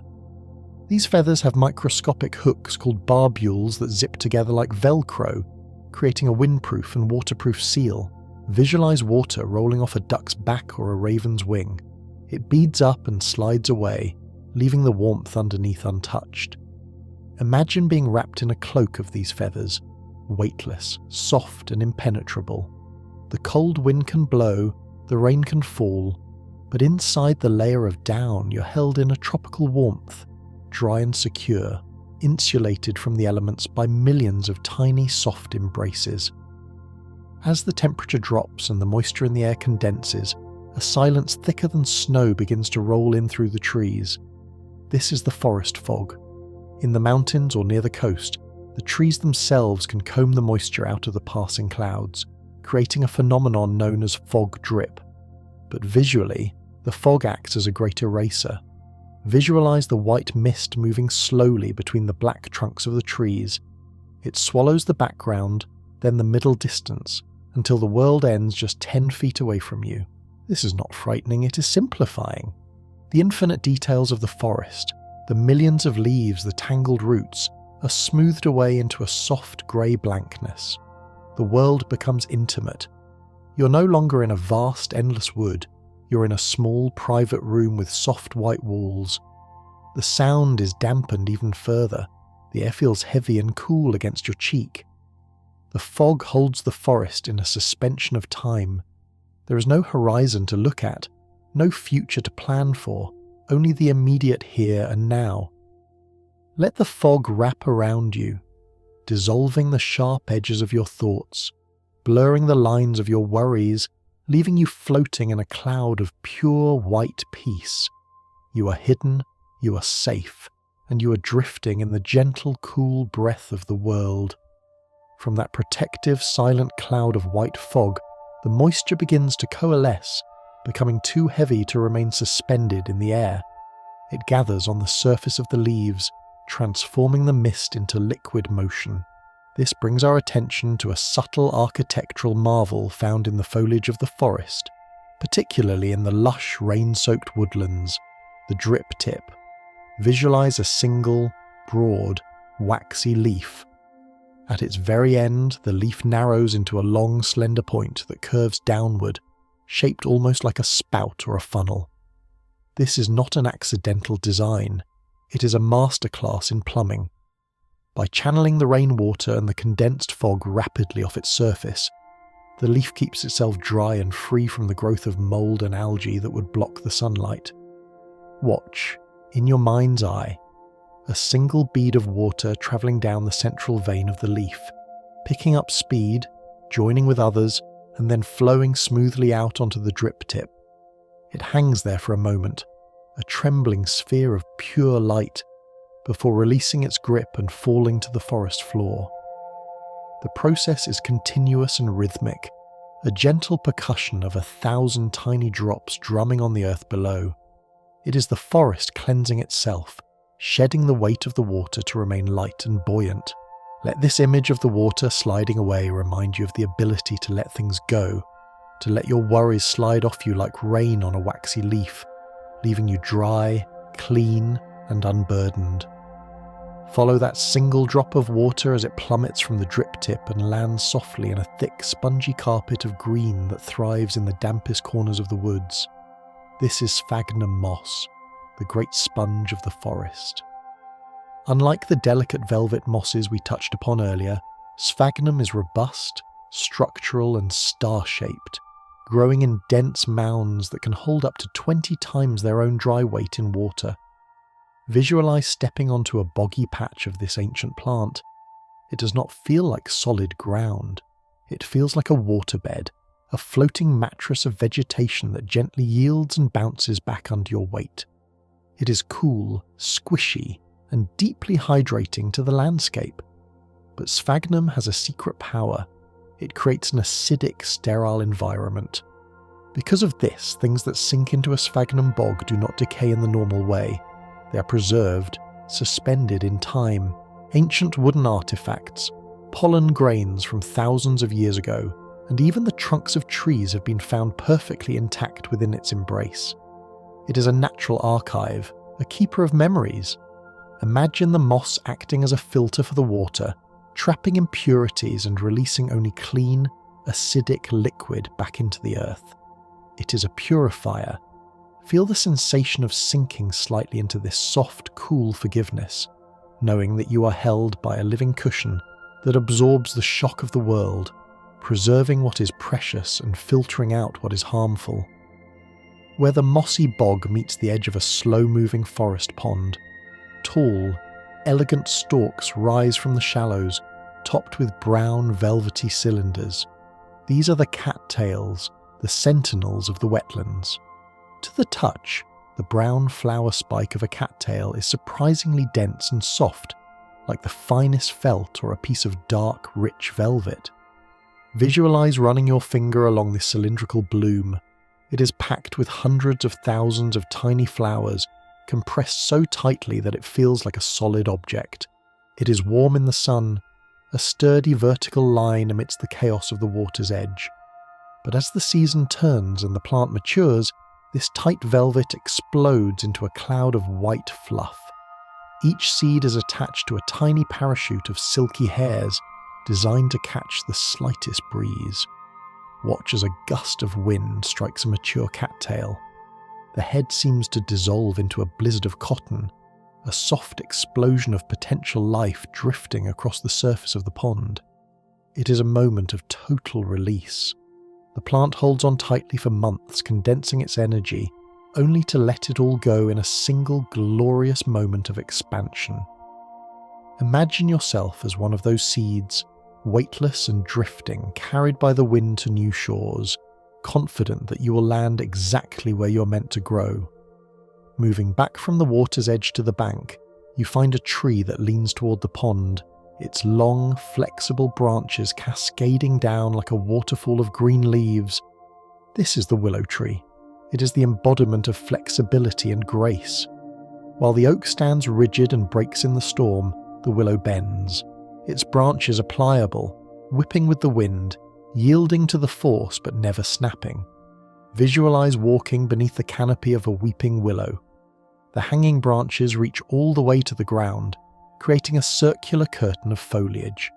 Inside, you're in a private green room, a secret tent made of the living wood. The light here is filtered and soft, greenish gold and dim. The outside world is visible only through the swaying gaps in the leaves. It is a place of profound solitude and protection. The willow loves water, and its roots seek it out aggressively, drinking deep from the earth. Sitting at the base of the trunk, hidden by the curtain of leaves, you feel safely enclosed. The sound of the wind is different here. It is a rustling, sweeping sound, like a long dress moving across a floor. Rest in this green sanctuary, feeling the lesson of the willow. True strength lies not in rigidity, but in the ability to bend, to flow, and to create a shelter of softness in a hard world. As you step out from the willow's curtain and move into the drier woods, the texture of the forest changes. Your hand brushes against a tree trunk that feels unlike the rough bark of the pine or the oak. It is smooth, cool, and peels away in thin, paper-like curls. This is the birch tree. Its bark is a brilliant reflective white, marked with horizontal black lines called lenticels, which look like sleeping eyes watching over the forest. Visualize the tactile experience of touching birch bark. It feels like parchment or fine vellum. The outer layers naturally shed, peeling back to reveal fresh, clean bark underneath. This bark is incredibly waterproof and rich in oils, protecting the wood from rot even in the dampest conditions. In ancient times, people used this living paper to write messages, to build canoes, and to roof their homes. It is a material of utility and beauty. The white colour reflects the sunlight, keeping the tree cool, standing out like a beacon of light against the dark greens and browns of the deep woods. Imagine peeling a small strip of loose bark and holding it. It is flexible, tough, and smells faintly of wintergreen. It reminds us of the importance of renewal, of shedding our old skins to stay healthy and bright. Stand beside this white pillar, feeling its smooth, cool surface, a testament to the beauty of letting the old layers fall away. In the dappled light beneath the birch trees, the forest floor is a patchwork of sun and shadow. If you look closely at a patch of ferns and fallen leaves, you might not see anything at all, until a pair of large, liquid brown eyes blinks. Lying perfectly still is a fawn. Its coat is a reddish-brown, scattered with white spots that perfectly mimic the flecks of sunlight hitting the forest floor. This is the art of cryptic coloration. Visualize this small creature curled up, its legs tucked beneath it, head resting on its flank. It is the embodiment of stillness. The fawn has virtually no scent, making it invisible to the noses of predators. Its primary defense is not to run, but to freeze, to trust in its ability to merge with the environment. It does not twitch, it does not panic, it simply becomes the forest. There is a profound peace in this kind of waiting. It is not an anxious waiting, but a meditative stillness, a trust that it is safe as long as it remains calm. Imagine being able to blend into your surroundings so perfectly that you disappear, wrapped in a cloak of invisibility, watching the world pass by without needing to participate, safe in the knowledge that you are one with the pattern of the earth. Moving silently through the trees nearby is the fawn's father, a majestic stag. He carries a crown of bone upon his head, but at this time of year, his antlers are undergoing a rapid and sensitive transformation. They are covered in velvet. This is not a metaphor. The growing bone is encased in a layer of soft, fuzzy skin that supplies blood and oxygen to the rapidly expanding tissue. Visualize the texture of this velvet.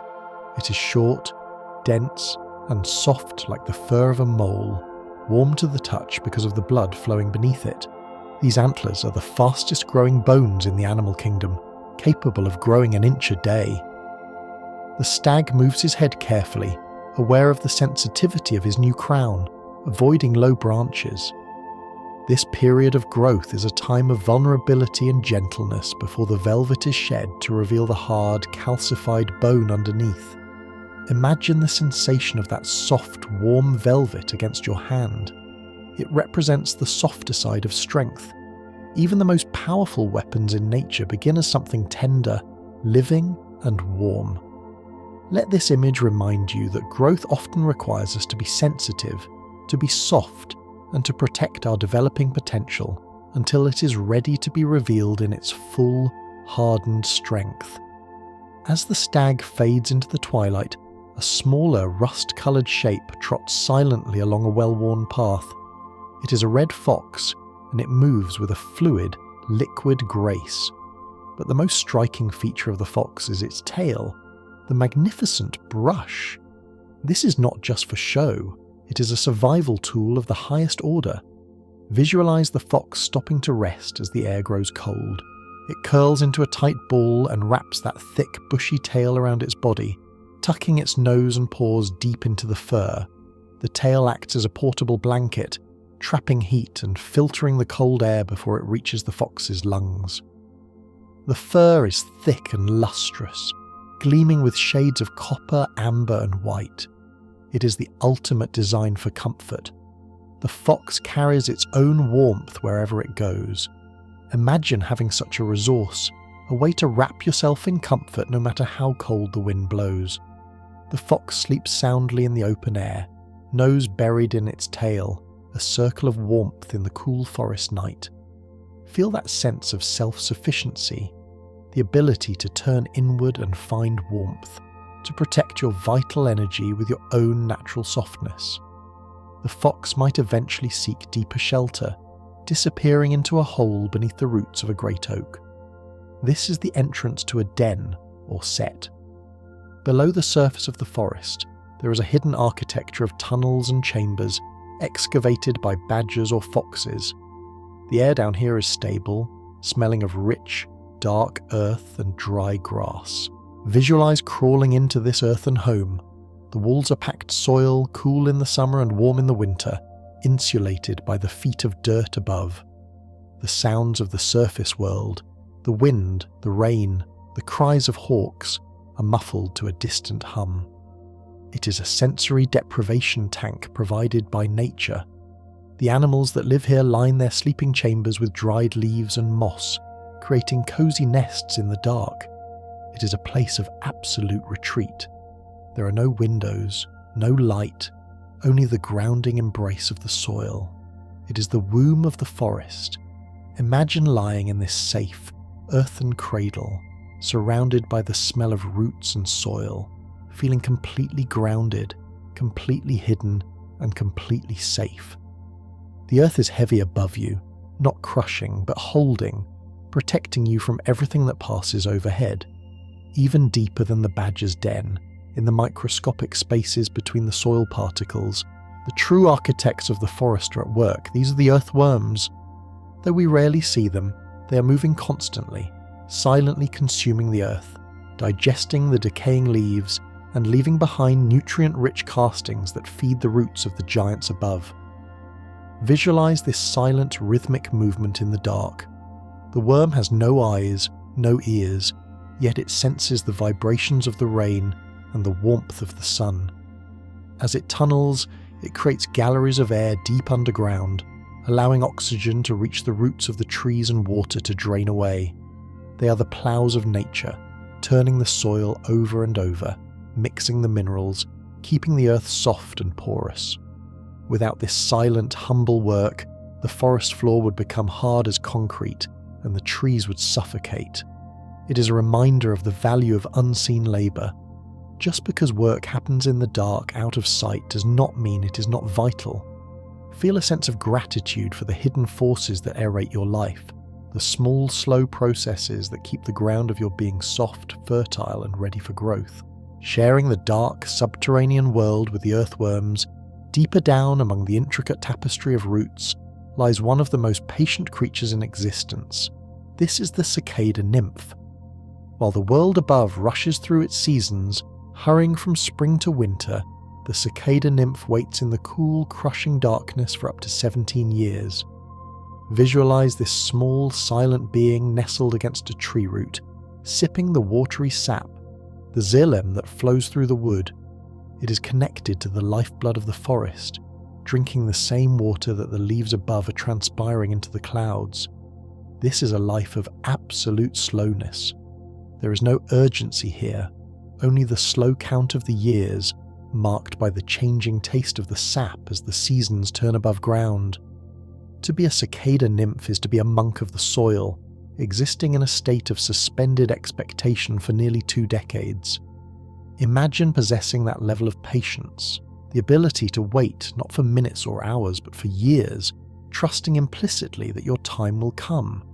It is a biological lesson in the long game. There is no fear of missing out, no anxiety about the passage of time.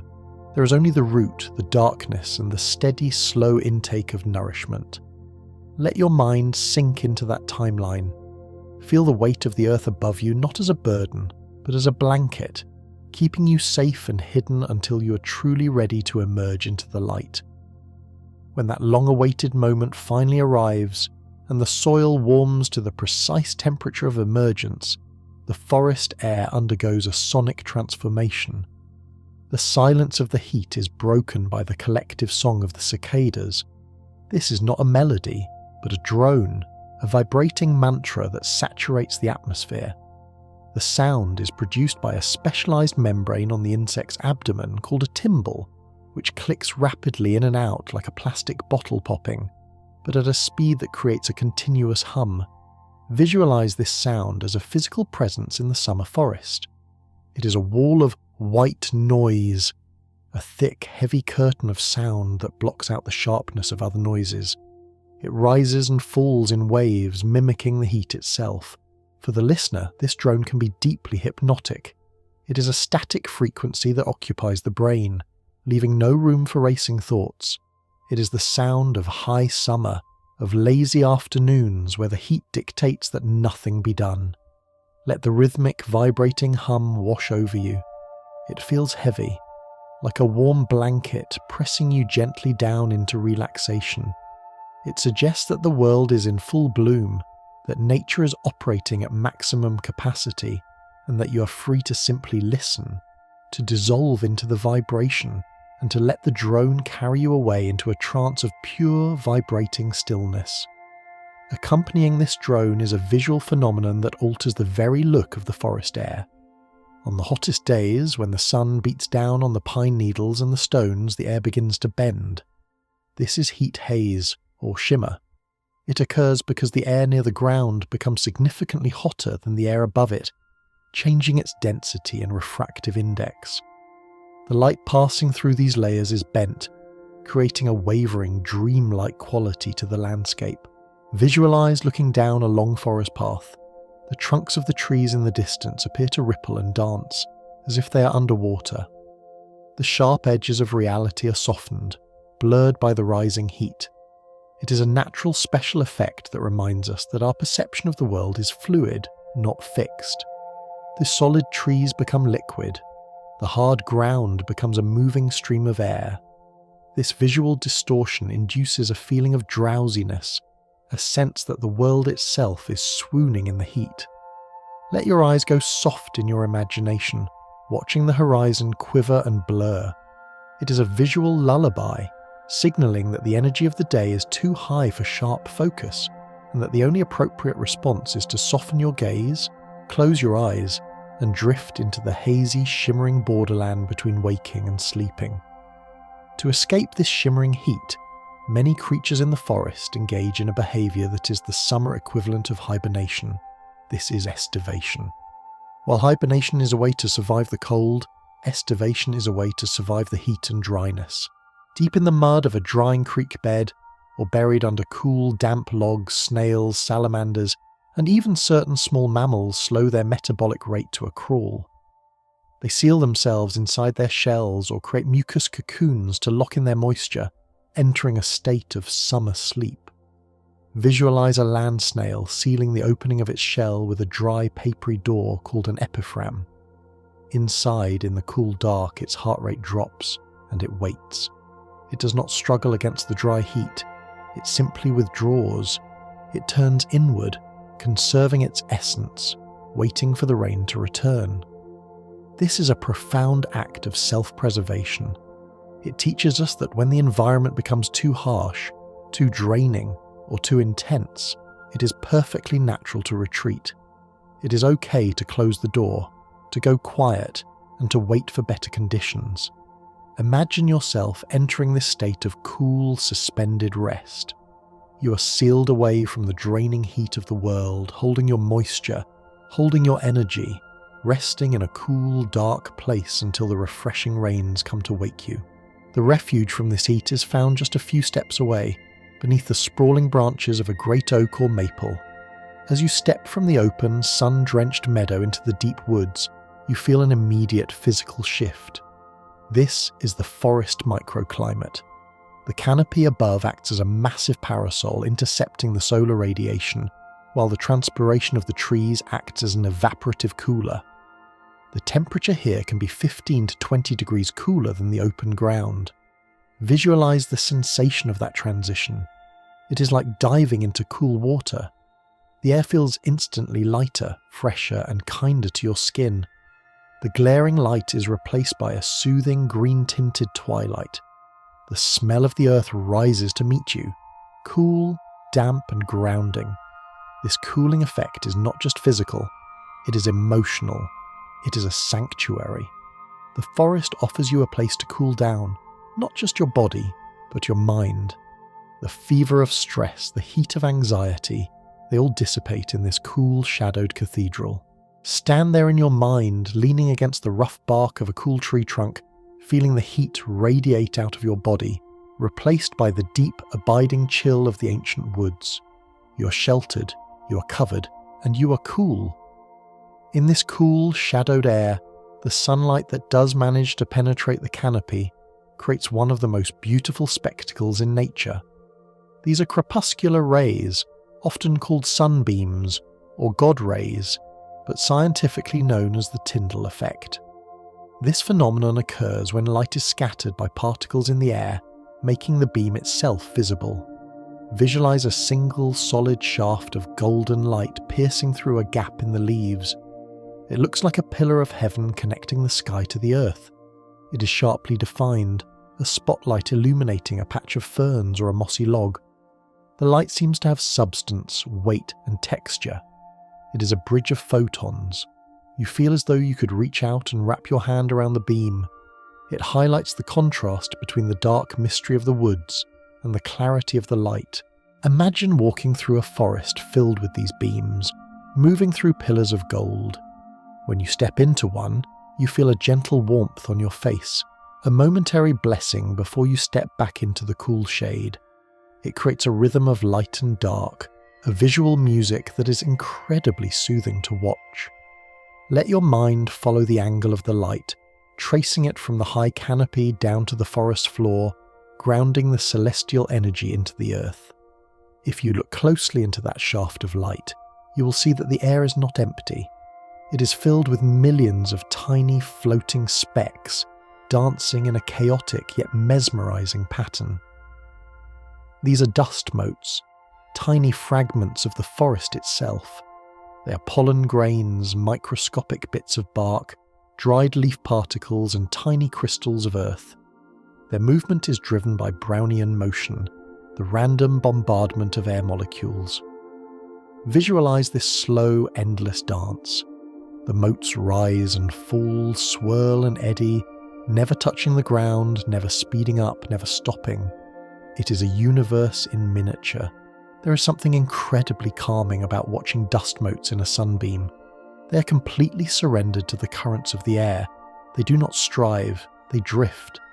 They catch the light, turning into tiny glittering stars for a brief second before disappearing back into the shadow. Imagine your thoughts becoming like these dust motes. Let them break apart into tiny weightless specks. Let them catch the light for a moment and then drift away. You do not need to organize them. You do not need to sweep them up.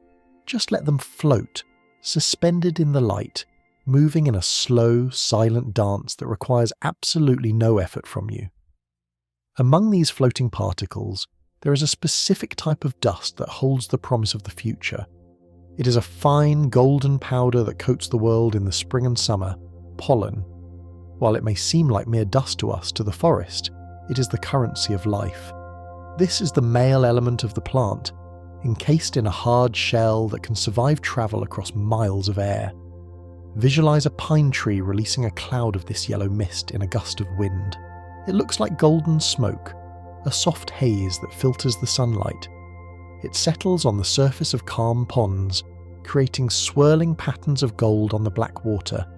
It dusts the rocks and the leaves with a fine yellow velvet. This is abundance in its purest form. The forest produces millions of times more pollen than is needed, a reckless, beautiful generosity to ensure that life continues.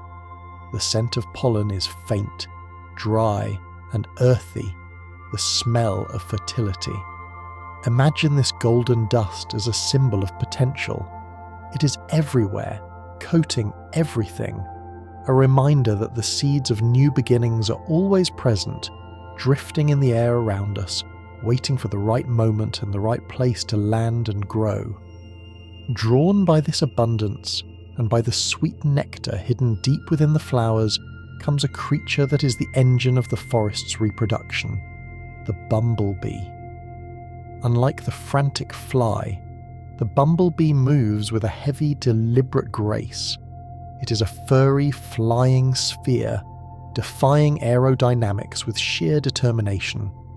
But it is the sound of the bee that is most therapeutic. Visualize a large, fuzzy bumblebee moving from one foxglove flower to another. Listen to the low-frequency vibration of its wings. It is a deep, resonant bzzz, a sound that vibrates in your chest. This sonication is powerful. Some bees use this vibration to shake the pollen loose from flowers, a technique called buzz pollination. The sound is steady, purposeful, and drowsy. It is the sound of work that is happy, work that is in harmony with the world. The bee is not rushing, it is methodical. It visits one flower, drinks, gathers, and moves to the next. Imagine the fuzzy texture of the bee, the yellow and black stripes, the softness of its body. It is a gentle giant of the insect world. Let the low hum of the bee become a focal point for your mind, a grounding vibration that anchors you in the present moment, reminding you that there is a sweet reward for slow, steady effort. The result of this slow, humming labour is hidden away in the hollow of a tree, in the darkness of a hive. This is the honeycomb, a structure of perfect engineering and the storage vessel for liquid sunlight. The bees consume the nectar, transform it within their bodies, and fan it with their wings to remove the moisture, turning it into thick golden honey. Visualize the interior of a wild hive. The air is warm, kept at a precise temperature by the body heat of thousands of bees. The smell is intoxicating, sweet, floral, waxy, and warm. The structure itself is a marvel, the hexagon. Bees build in hexagons because it is the most efficient shape in the universe, using the least amount of wax to store the most amount of honey, with no wasted space. It is geometry born of instinct. Picture the golden liquid stored in these wax cells. Honey is the only food that never spoils. Edible honey has been found in ancient Egyptian tombs, thousands of years old. It is eternal. It is the distilled essence of 1,000,000 flowers, 1,000,000 sunbeams, preserved forever. Imagine a slow, thick drop of this wild honey on your tongue. The sweetness is intense, blooming in your mouth, warming your throat. It is the taste of the forest's energy, a reminder that sweetness can be stored. that the warmth of summer can be kept safe even through the longest, coldest winter. Let that sweetness settle in your spirit, a reserve of golden warmth for whenever you need it. Alongside the golden sweetness of the honey, the bees create another substance within the hive, one that is darker, stickier, and perhaps even more miraculous. This is propolis, often called bee glue. To create it, the bees venture out to the buds of poplar, birch and pine trees, collecting the sticky protective resins that the trees produce to seal their own wounds. The bees carry this resin back to the hive and mix it with wax and enzymes to create a powerful antimicrobial mortar. Visualize the texture of this substance. It is dark amber or brown, tacky to the touch, and smells intensely of the deep forest, a blend of balsam, vanilla and spruce. It is the distilled immunity of the forest. The bees use it to seal every crack and crevice of their home, creating a sterile envelope that protects the colony from bacteria and viruses. In fact, the interior of a beehive is more sterile than a hospital operating room. Imagine the bees as tiny pharmacists, harvesting the medicine of the trees to protect their families. When you smell the scent of propolis, you are smelling the defensive power of nature. It is a comforting thought to know that the forest provides not just food, but medicine, a sticky, fragrant shield that keeps the sanctuary safe and pure. Let the scent of that warm resin fill your mind, sealing up the cracks in your own spirit, protecting your peace from any outside intrusion. The trees that provide this resin also engage in a fascinating interaction with the tiny creatures that live among their branches, creating structures that look like fruit but are actually complex nurseries. Look closely at the leaves or twigs of an oak tree, and you might see small, perfect spheres, brown and smooth like marbles. These are oak galls, sometimes known as oak apples. They are formed when a tiny gall wasp lays an egg into the growing tissue of the tree. Visualize this chemical conversation. The tree does not reject the egg. Instead, responding to the chemical signals of the larva, it builds a protective house around it. The gall is rich in tannins and provides both shelter and food for the developing wasp. It is a sphere of safety. For centuries, humans harvested these galls to make ink, the very ink used to write the Magna Carta and the sketches of Da Vinci. The history of human thought was recorded in the dark, permanent fluid derived from these tiny forest nurseries. Hold one of these light, hollow spheres in your hand in your imagination. It feels like dry paper or cork. It is a symbol of accommodation, of the tree's ability to adapt to a visitor and create something beautiful and useful out of the intrusion. It reminds us that we can take the unexpected events in our life and wrap them in layers of growth, turning them into something that protects and sustains. As the season shifts towards autumn, the oak tree prepares for a much larger event, a phenomenon that baffles scientists and delights the animals. This is the mast year. Trees do not produce the same amount of nuts every year. For a few years they produce a modest amount, and then suddenly, synchronously, every oak tree in the forest, across hundreds of miles, explodes with an overwhelming abundance of acorns. Visualize standing in the forest during a mast year. The ground is carpeted so thickly with nuts that you cannot step without crunching them. The air is filled with the sound of falling acorns, thwack, thwack, thwack, hitting the leaves and the earth like a heavy wooden rain. This is a strategy of predator satiation. The trees produce so much food that the squirrels, deer and jays cannot possibly eat it all, ensuring that some seeds will survive to grow. Imagine the collective intelligence required for trees miles apart to agree on the same year to release their treasure. It is a rhythmic pulse of generosity. Feel the abundance of it, the sheer excessive wealth of the forest. It does not hold back. It gives everything it has in one glorious synchronized release. Let this abundance wash over you, a reminder that life moves in cycles, and after periods of quiet preparation, there are always seasons of overflowing harvest. Amidst this wooden rain of acorns, a flash of blue wings descends. It is the blue jay, or perhaps the grey squirrel, the great planters of the woods. This behaviour is known as scatter hoarding. Unlike animals that store all their food in one place, these creatures bury individual nuts in thousands of different secret locations across the forest floor. They're creating a map of hidden treasure that exists only in their minds. Visualize the squirrel digging a shallow hole in the soft earth, placing an acorn inside and patting the leaves back over it. They do this thousands of times. The miracle, however, lies in their forgetfulness. They will recover many of the nuts, but they will not recover them all. The ones they forget, the lost treasures, remain in the dark, fertile soil, perfectly positioned to germinate. Millions of trees in the forest today exist solely because a squirrel forgot where it hid its dinner. It is a beautiful celebration of imperfection. Your mistakes, your forgotten things, your lost moments are not wasted. They are simply seeds planted for a future you cannot yet see. Watch the squirrel scamper away, leaving the acorn behind, unaware that he has just planted a giant. Rest in the knowledge that you do not need to remember everything. You do not need to control every outcome. What you leave behind can grow into something magnificent on its own.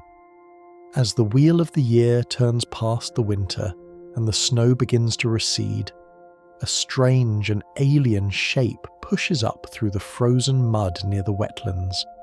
It is a mottled purple and green hood, fleshy and thick. This is the skunk cabbage, and it possesses a superpower almost unique in the plant world: thermogenesis. This plant can create its own heat. Visualize this botanical furnace. By breaking down stored starches at a rapid rate, the skunk cabbage can raise its temperature to nearly 70 degrees Fahrenheit, even when the air around it is freezing. It melts the snow around it, creating a small, private circle of thawed earth and liquid water. If you were to touch it, it would feel warm to your hand like a living animal. This heat amplifies its scent, which draws in the first awakening insects, offering them a warm oasis in a frozen world. It is a sanctuary of warmth in the bitter cold. Imagine yourself as this plant, generating your own inner warmth regardless of the emotional climate around you. You do not need to wait for the sun to warm you. You have the fire within. You can melt the ice that surrounds you simply by being who you are, creating a space of warmth and life even in the depths of winter. Following the skunk cabbage, as the sunlight begins to strengthen but before the leaves on the trees are fully opened, the forest floor erupts into a fleeting carpet of colour. These are the spring ephemerals, plants like the trout lily, the trillium, and the bloodroot.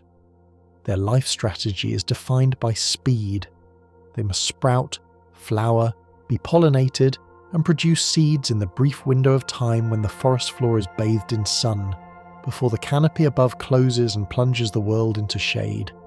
Visualize walking through a valley covered in millions of white and purple trilliums. They look delicate like tissue paper, nodding in the cool breeze. The light is bright and unfiltered. These flowers are the embodiment of carpe diem, seize the day. They do not waste a single moment of the light. They are frantic in their growth, yet to the observer, they appear as a peaceful, endless sea of beauty. They remind us that beauty does not need to last forever to be meaningful. A moment can be short and still be perfect. The ephemeral nature of the bloom makes it more precious. Watch the petals catch the pale spring sun, glowing with a translucence that seems almost spiritual. Breathe in the damp floral scent of the wet earth and the new blooms, accepting that some things are meant to be brief, and that is exactly why they are beautiful. As these flowers grow, they engage in a slow-motion dance with the sun. This is phototropism, the movement of a plant in response to light. It is caused by a hormone called auxin that lengthens the cells on the shady side of the stem, pushing the plant to bend toward the brightness. It is not a conscious decision, but a physical yearning. Visualize a time-lapse of a young seedling on the forest floor. As the sun moves across the sky from east to west, the little plant pivots, turning its face to follow the source of its life. It is a gesture of adoration and survival. The forest is never truly still. It is always moving, always reaching, always orienting itself toward the positive. Imagine your own spirit possessing this same heliotropic nature. No matter where the shadows fall, there is a part of you that naturally, instinctively turns toward the light. You do not have to force it. It is written in your cells. Feel yourself gently pivoting, turning away from the darkness and lifting your face to the warmth, a slow, steady movement that aligns you with the energy you need to grow. But the movement of the plants is not limited to the day. As the sun sets and the twilight deepens, certain plants in the forest, like the wood sorrel or the clover, begin to fold their leaves downward, tucking them in tight against the stem. This phenomenon is called nyctinasty, or plant sleep. Visualize a patch of wood sorrel, which looks like clover with heart-shaped leaves. As the light fades, the 3 leaflets droop and fold together, looking like tiny umbrellas closing or hands folded in prayer. Scientists believe this protects the delicate pollen from the cold night dew and preserves the plant's heat. It creates a visual shift in the forest floor, a closing of the blinds. The forest is literally tucking itself in for the night. It is a signal that work is done. Imagine the millions of leaves around you gently folding, shutting out the cold, turning inward for rest. It is a permission slip for you to do the same. Unfold your tension, fold your hands, and close your eyes. The day is over, the plants are sleeping, the forest is secure, you can close your petals and rest. While some plants fold in upon themselves, others reach out seeking something to hold. In the tangled understory, vines like the wild grape, the ivy, or the honeysuckle are searching. This is thigmotropism, growth in response to touch. When the tender, seeking tendril of a vine brushes against a rough bark or a sturdy twig, it triggers a rapid growth response, causing the tendril to curl and coil tightly around the support. Visualize this slow, green embrace. The vine does not have eyes. It navigates the world through feeling. It gropes blindly until it finds strength, and then it anchors itself. It creates a spiral, a shape that appears throughout the universe, from galaxies to seashells. The connection is incredibly strong. Once the vine has curled, it hardens, becoming a woody knot that can support the weight of the entire plant as it climbs toward the canopy. It is a lesson in support. We all need something to hold on to, something to help us climb higher than we could on our own. Picture the gentle, curling tendril wrapping around a sturdy branch, securing you, holding you safe so that you can rise. It is a hug from the forest, a tactile connection that says, "I have you. You will not fall." Deep beneath the soil, where the roots of the great trees intertwine, an even more profound connection is taking place. We have spoken of the fungal network, but this is different. This is root grafting. When the roots of 2 trees of the same species cross one another under the immense pressure of the earth, they can wear away their bark and physically fuse their vascular systems together. They become one body. Visualize the fluids of one tree flowing seamlessly into the veins of another. If one tree is near a source of water and the other is in dry soil, the water is shared. If one tree is sick, the healthy neighbours can pump sugars and nutrients into it to keep it alive. There have been instances where a great tree was felled, leaving only a stump, yet the stump remained alive for decades, green and growing, because the surrounding trees were feeding it through these grafted roots. It is the ultimate definition of community. The individual boundary disappears. The forest is not a collection of competitors. It is a family holding hands underground, refusing to let go. Feel this sense of belonging. You're connected to those around you in ways you cannot see, supported by a network of care that flows beneath the surface, keeping you alive, keeping you nourished, ensuring that you are never, ever truly alone. Finally, bring your awareness to the very center of the trees that surround you. We often think of the tree as a living thing, but in a mature tree, the vast majority of the trunk is actually dead. This is the heartwood. It is the dark, dense central pillar of the tree. Its cells no longer transport water. They have been filled with resins and tannins, hardening into a stone-like pillar of strength. Visualize this core. It is the skeleton of the tree. Because it is no longer alive in the biological sense, it does not rot, it stands firm. The only living part of the trunk is a thin, slippery layer of cells just beneath the bark called the cambium. The cambium is the fragility of the present moment, creating new wood, while the heartwood is the strength of the past. The tree relies on its history to hold it up. Every year you have lived has become heartwood. The challenges you survived, the pain you endured, the joys you felt, they have all hardened into a core of resilience that keeps you standing tall. You're not empty, you're solid. You're built around a pillar of your own experience. Feel the stability of that heartwood within your own spine, a rigid, unbreakable strength that allows the tender, living parts of you to reach for the sky without fear of breaking. You're strong because of what you have been. You're supported by your own history. From that solid, unyielding heartwood, the ancient spine that holds the tree upright against the pull of the earth, we move outward to the living response of the wood itself. While the heartwood is the memory of the past, the tree is constantly engaging in a slow-motion act of balancing in the present. This is the phenomenon of reaction wood. Trees possess a sense similar to our own proprioception. They know where they are in space. If a storm tilts a pine tree, or if a landslide shifts the ground beneath a maple, the tree does not simply accept this new angle. It fights back, but it fights with growth. Visualize a tree that has been forced to lean. To correct its posture, it begins to produce a special dense type of wood in its rings. If it is a conifer, like a pine or fir, it builds compression wood on the underside of the lean, pushing itself back up like a muscular arm extending.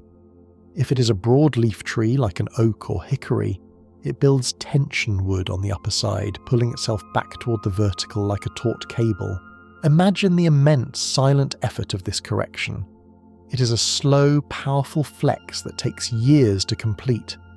The grain of the wood becomes tighter, darker, and harder in these areas. It is a physical manifestation of resilience. The tree does not complain about the burden. It simply strengthens the muscles needed to carry it. Feel that same capacity within your own body, the ability to adjust, to strengthen where you are weak, and to slowly, gently pull yourself back to center, no matter how far the winds have pushed you. As the tree rights itself, growing ever upward toward the canopy, it must make difficult decisions about where to invest its energy. As the crown expands and the upper leaves drink in the sunlight, the lower branches are cast into permanent shadow. They become a drain on the system, consuming more energy than they produce. In a process of ruthless but necessary efficiency, the tree engages in self-pruning, or cladoptosis. Visualize the lower trunk of a tall, straight tulip poplar or a pine. It is free of branches for 50 or 60 feet like a clean pillar.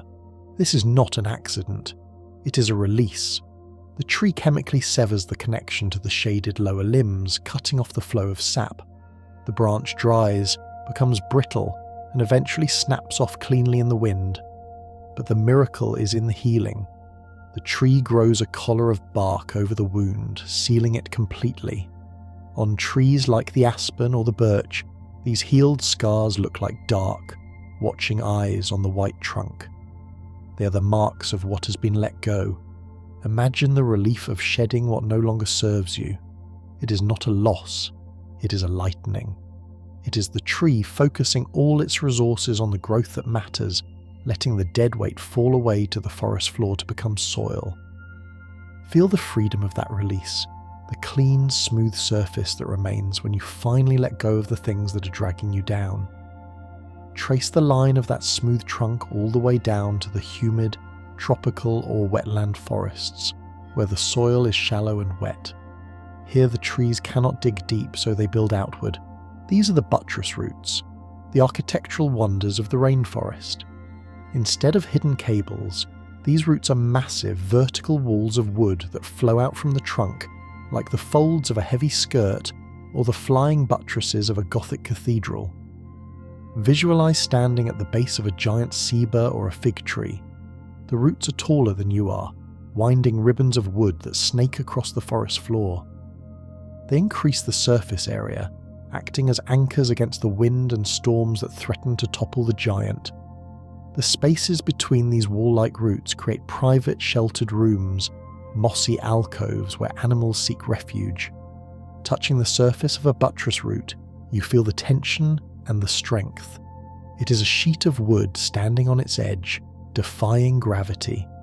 It is a lesson in lateral thinking. When you cannot go deep, go wide. When the ground beneath you is unstable, spread your support, reach out, and create a broader foundation. Feel the stability of this wide stance, the grounding sensation of being braced from every side, unshakable and secure in your place on the earth. Drifting on the breeze that weaves through these great roots is a tiny marvel of aerodynamics, a seed designed not just to fall, but to fly. This is the samara, the winged fruit of the maple, ash and elm trees. Unlike the heavy acorn that drops straight down, the samara is an engineer's dream. It carries a single seed attached to a delicate, fibrous wing that is perfectly balanced to induce auto-rotation. Visualize a handful of maple keys released from a branch high above. They do not tumble chaotically, they spin. They become miniature helicopters, whirring in a blur of motion. This spinning creates lift, slowing their descent and allowing the wind to carry them hundreds of feet away from the shadow of the parent tree. It is a playful, joyful movement. Watch them twirl in the golden afternoon light, spinning down in slow motion, flashing as they catch the sun. It is nature playing with physics. The tree invests in flight to give its offspring a chance at their own patch of sunlight. Imagine yourself as lighter than air, caught in a gentle spin, descending slowly and gracefully. There is no rush to hit the ground. The journey is the destination. You are dancing on the wind, trusting the design of your own wings to carry you exactly where you need to be planted. As the spinning seeds settle into the grass, the sun begins to dip below the horizon, and the quality of the light in the forest undergoes a profound shift. This is the blue hour, governed by a phenomenon of human vision known as the Purkinje effect. As the light levels drop, the cone cells in our eyes, which see colour and detail, begin to shut down, and the rod cells, which see black, white, and motion, take over.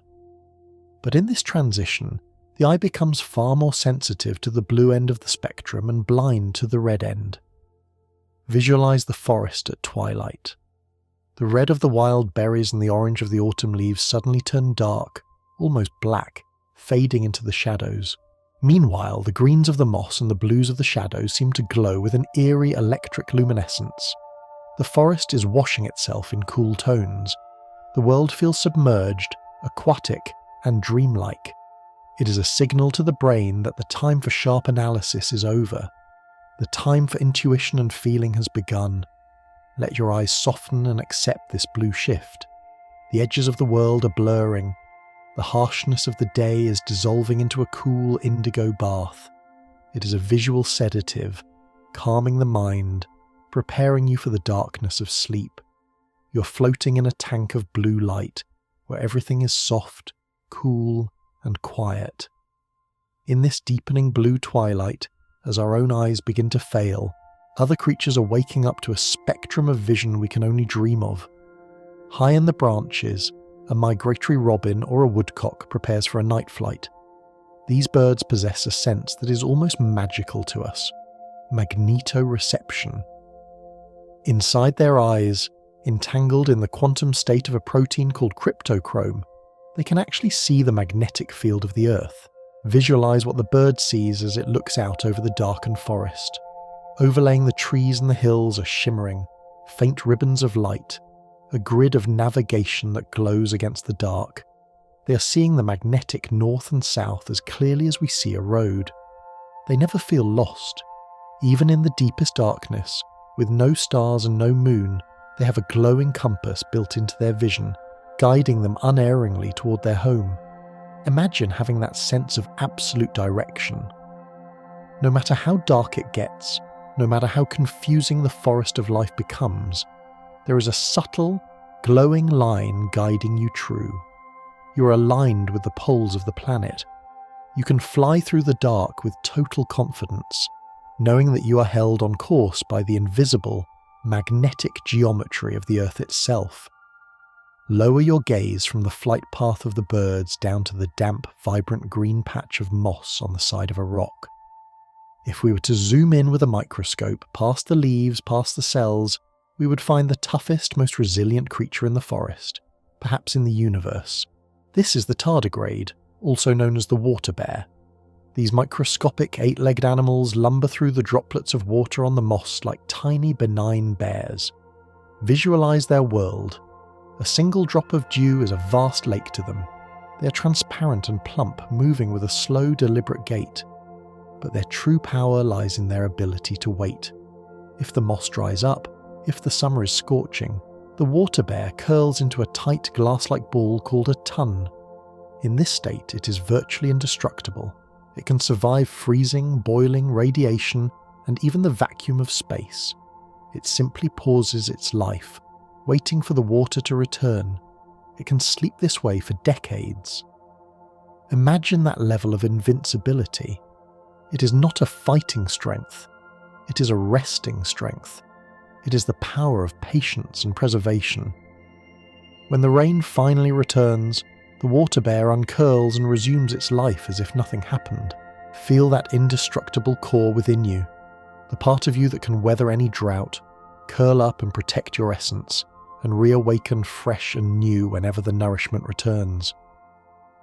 Beneath the moss and the water bears, spreading across the rotting logs in a pulsating yellow or orange web, is another form of intelligence that defies categorization. This is the slime mold, specifically Physarum polycephalum. It is not a plant, not an animal, and not a fungus. It is a single, giant cell with millions of nuclei, moving as a gelatinous fluid. Visualize this bright golden network creeping slowly over the dark wood. It pulses rhythmically, flowing forward and pulling back like a slow tide. It is searching. Despite having no brain and no nervous system, the slime mold can solve complex mazes, finding the most efficient path between 2 points of food. It creates a physical map of memory. Where it has explored and found nothing, it leaves a trail of chemical mucus that says don't go back here. It is pure, flowing intuition. It connects the forest floor, breaking down the old to make way for the new.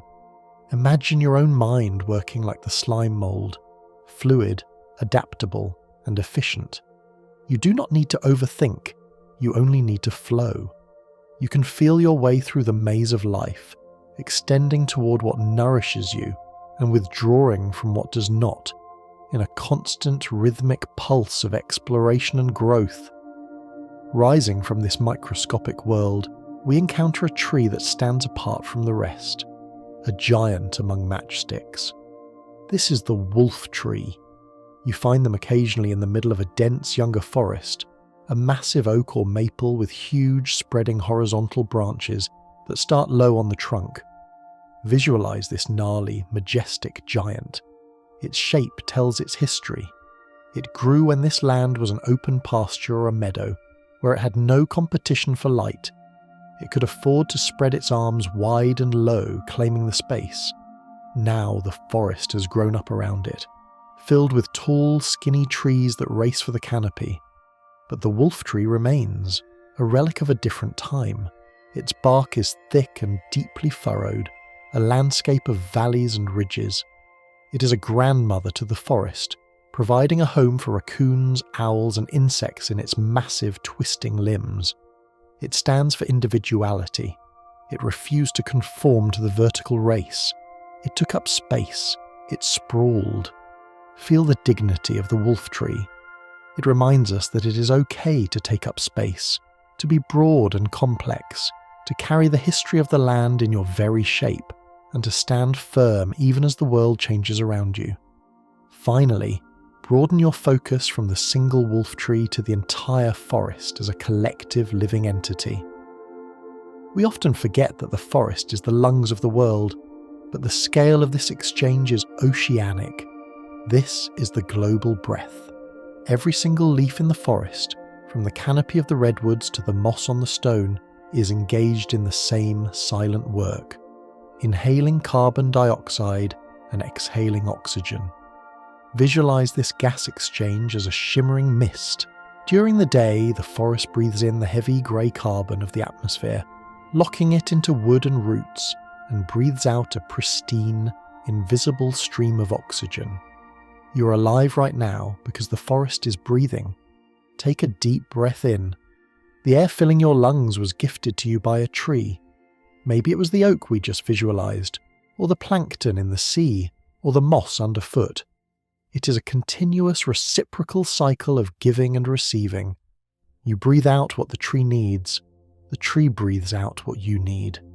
There is no separation. You're chemically connected to the forest with every respiration. Let this realization dissolve the boundary between you and the woods. You're part of the same respiratory system. Breathe with the forest, slow, deep, and rhythmic. Inhaling the gift of life, exhaling gratitude, drifting deeper into the shared breath of the world. And as you drift deeper into this shared respiratory rhythm, breathing in sync with the massive living lungs of the planet, consider the invisible force that drives this breath across continents. We often believe that the wind pushes the clouds, bringing rain to the forest. But there is a theory, profound and beautiful, known as the biotic pump, which suggests the forest is not a passive recipient of the rain, but the creator of it. Because the millions of trees are releasing water vapor simultaneously, transpiring that cool, humid mist we spoke of, they create a localized zone of low air pressure. Visualize the forest as a massive silent vacuum, a green heart beating with such power that it sucks the moist air in from the distant oceans. It is a biological magnet. Imagine the trees pulling the clouds toward them, drawing the life-giving water inland over thousands of miles, defying the physics of distance. The forest is calling the ocean to itself. Feel the power of that attraction. It is a reminder that desire and need, when expressed collectively and with purpose, have the power to alter the atmosphere.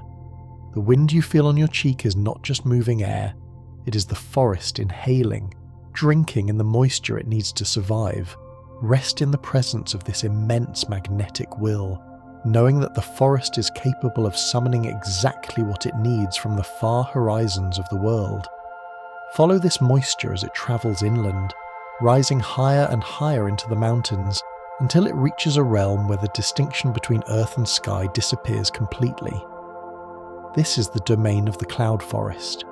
Here, the trees do not wait for the rain to fall. They live inside the rain. The air is permanently saturated, a thick, swirling soup of white mist that muffles every sound.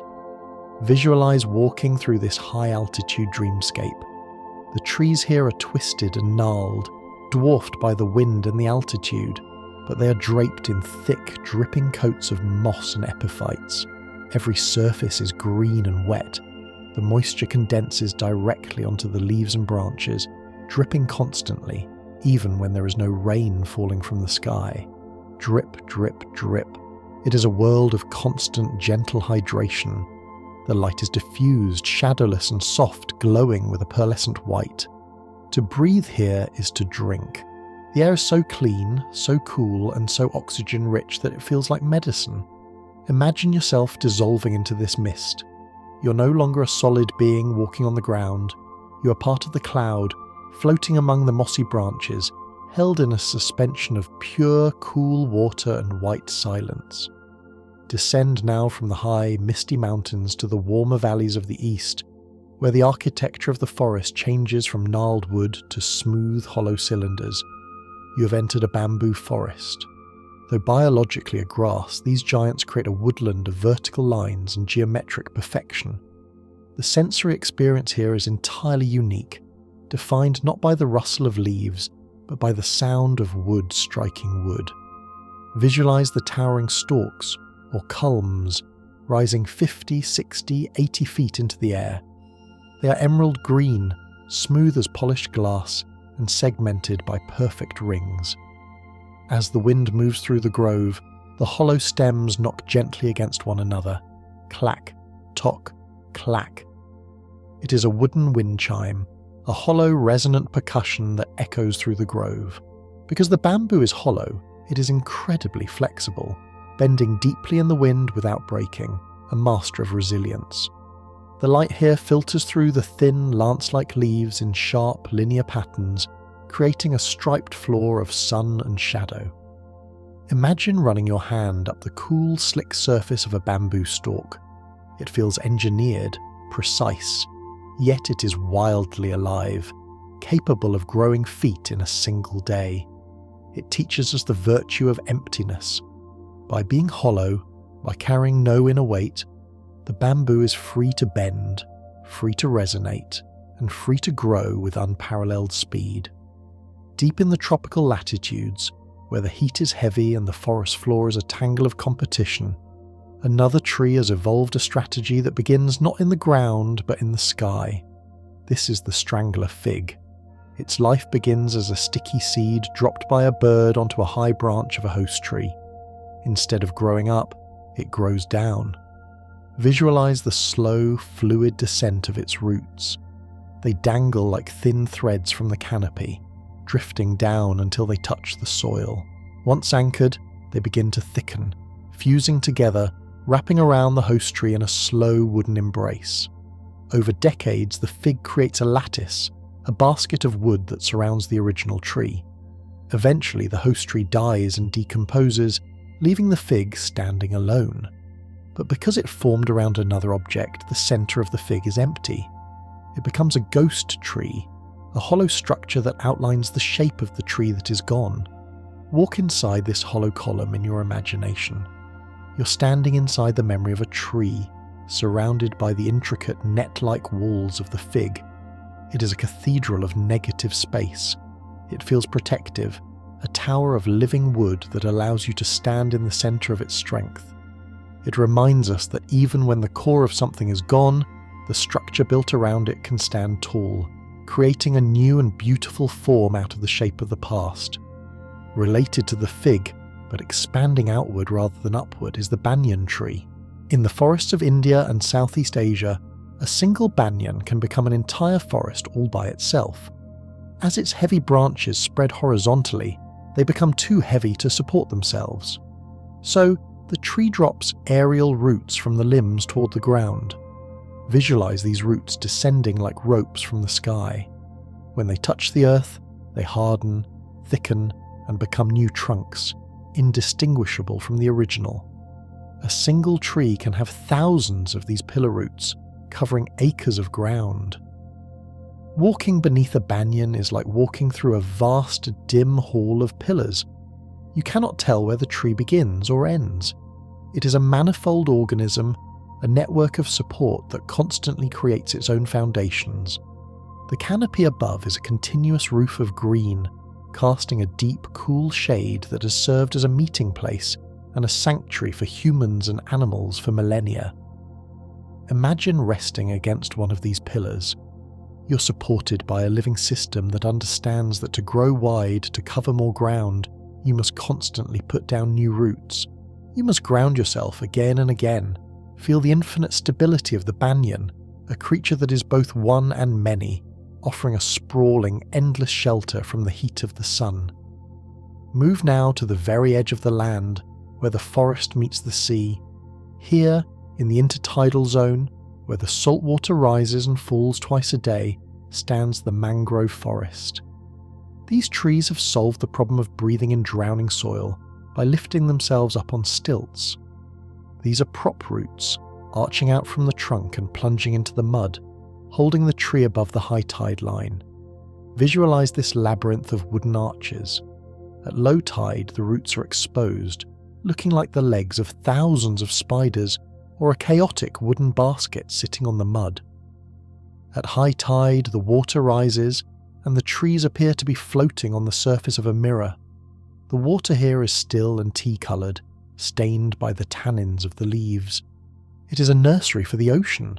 Thousands of tiny fish and crabs hide among the tangled roots. The mangrove filters the salt from the water, engaging in a constant act of purification. Imagine the silence of drifting in a small boat through a tunnel of mangroves, The air smells of salt and rich mud. The light reflects off the water and dances on the undersides of the leaves. It is a liminal space, neither land nor sea, but a bridge between them. It teaches us about balance, about how to stand firm even when the ground beneath us is shifting and the tides are rising. Further inland, in the dense, competitive floor of the rainforest, there is a tree that not only stands its ground but moves across it. This is the walking palm, Socratia exoryza. While most trees are fixed to a single point for centuries, the walking palm sits atop a cone of stilt-like roots that lift the trunk several feet off the ground. Visualize this tripod of roots. If the canopy above becomes too dense and the light is blocked, the palm can slowly alter its position. It grows new roots toward the patch of sunlight and allows the old roots in the shadow to rot and die. Over the course of months and years, the tree effectively walks across the forest floor chasing the sun. It is a slow-motion migration. It is a refusal to accept the darkness. If the situation is not favourable, the tree moves. Imagine the agency of this plant. It is not stuck. It is patient, deliberate, and mobile.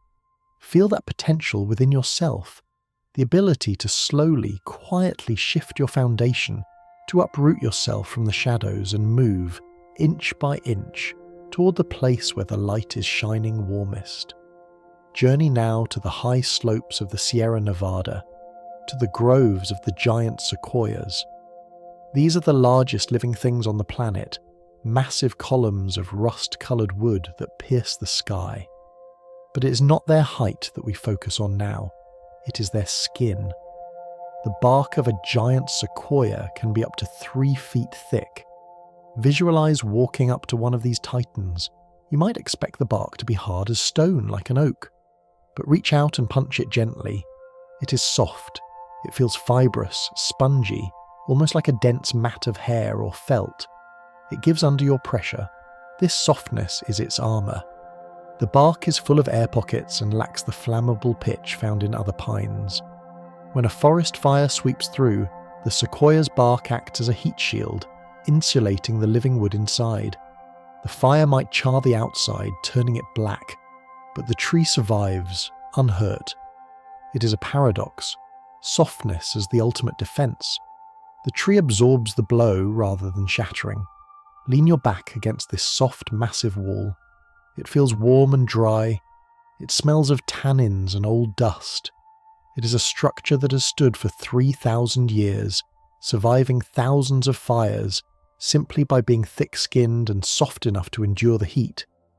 Higher up in the mountains, near the jagged tree line where the air is thin and the wind is relentless, live the oldest individual organisms on Earth, the bristlecone pines. Some of these trees have been standing since the pyramids were built, since the invention of writing.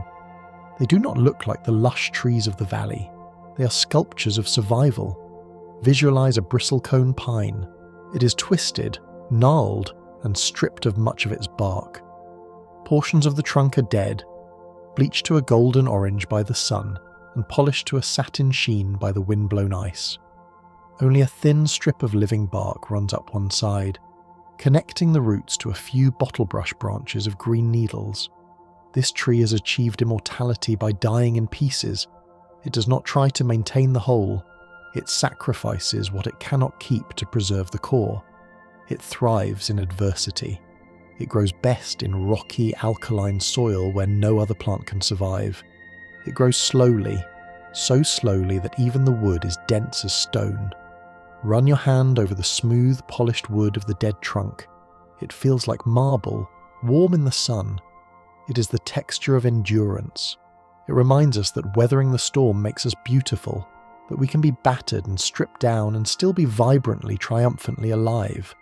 Finally, let us travel back through deep time, millions of years into the past, to a forest that has fallen and been buried by volcanic ash and sediment. Over eons, the organic wood has been replaced, molecule by molecule, with silica and minerals from the groundwater. This is the petrified forest. These are trees that have become stone. Visualize a log lying in the desert sand. The bark texture is perfectly preserved. You can see the rough ridges, the knot holes, even the rings of growth. But when you touch it, It is cold and hard as granite. It is a jewel. The wood has turned into agate, amethyst, jasper, and opal. The colours are brilliant reds, earthy browns, and deep starry purples. It is the ultimate transmutation. The fleeting life of the tree has been made permanent. It has crossed the boundary from biology to geology. Imagine the weight of these stone logs. They are monuments to the memory of the forest. They tell us that nothing is truly lost. The essence of the tree, its shape, its story, has been crystallized and preserved forever in the earth. Lie down next to one of these cold, beautiful stone logs. Feel the solidity of it. It grounds you in the permanence of the earth, a silent promise that what is true and beautiful will last, changing forms but never disappearing, becoming a gem in the crown of the world.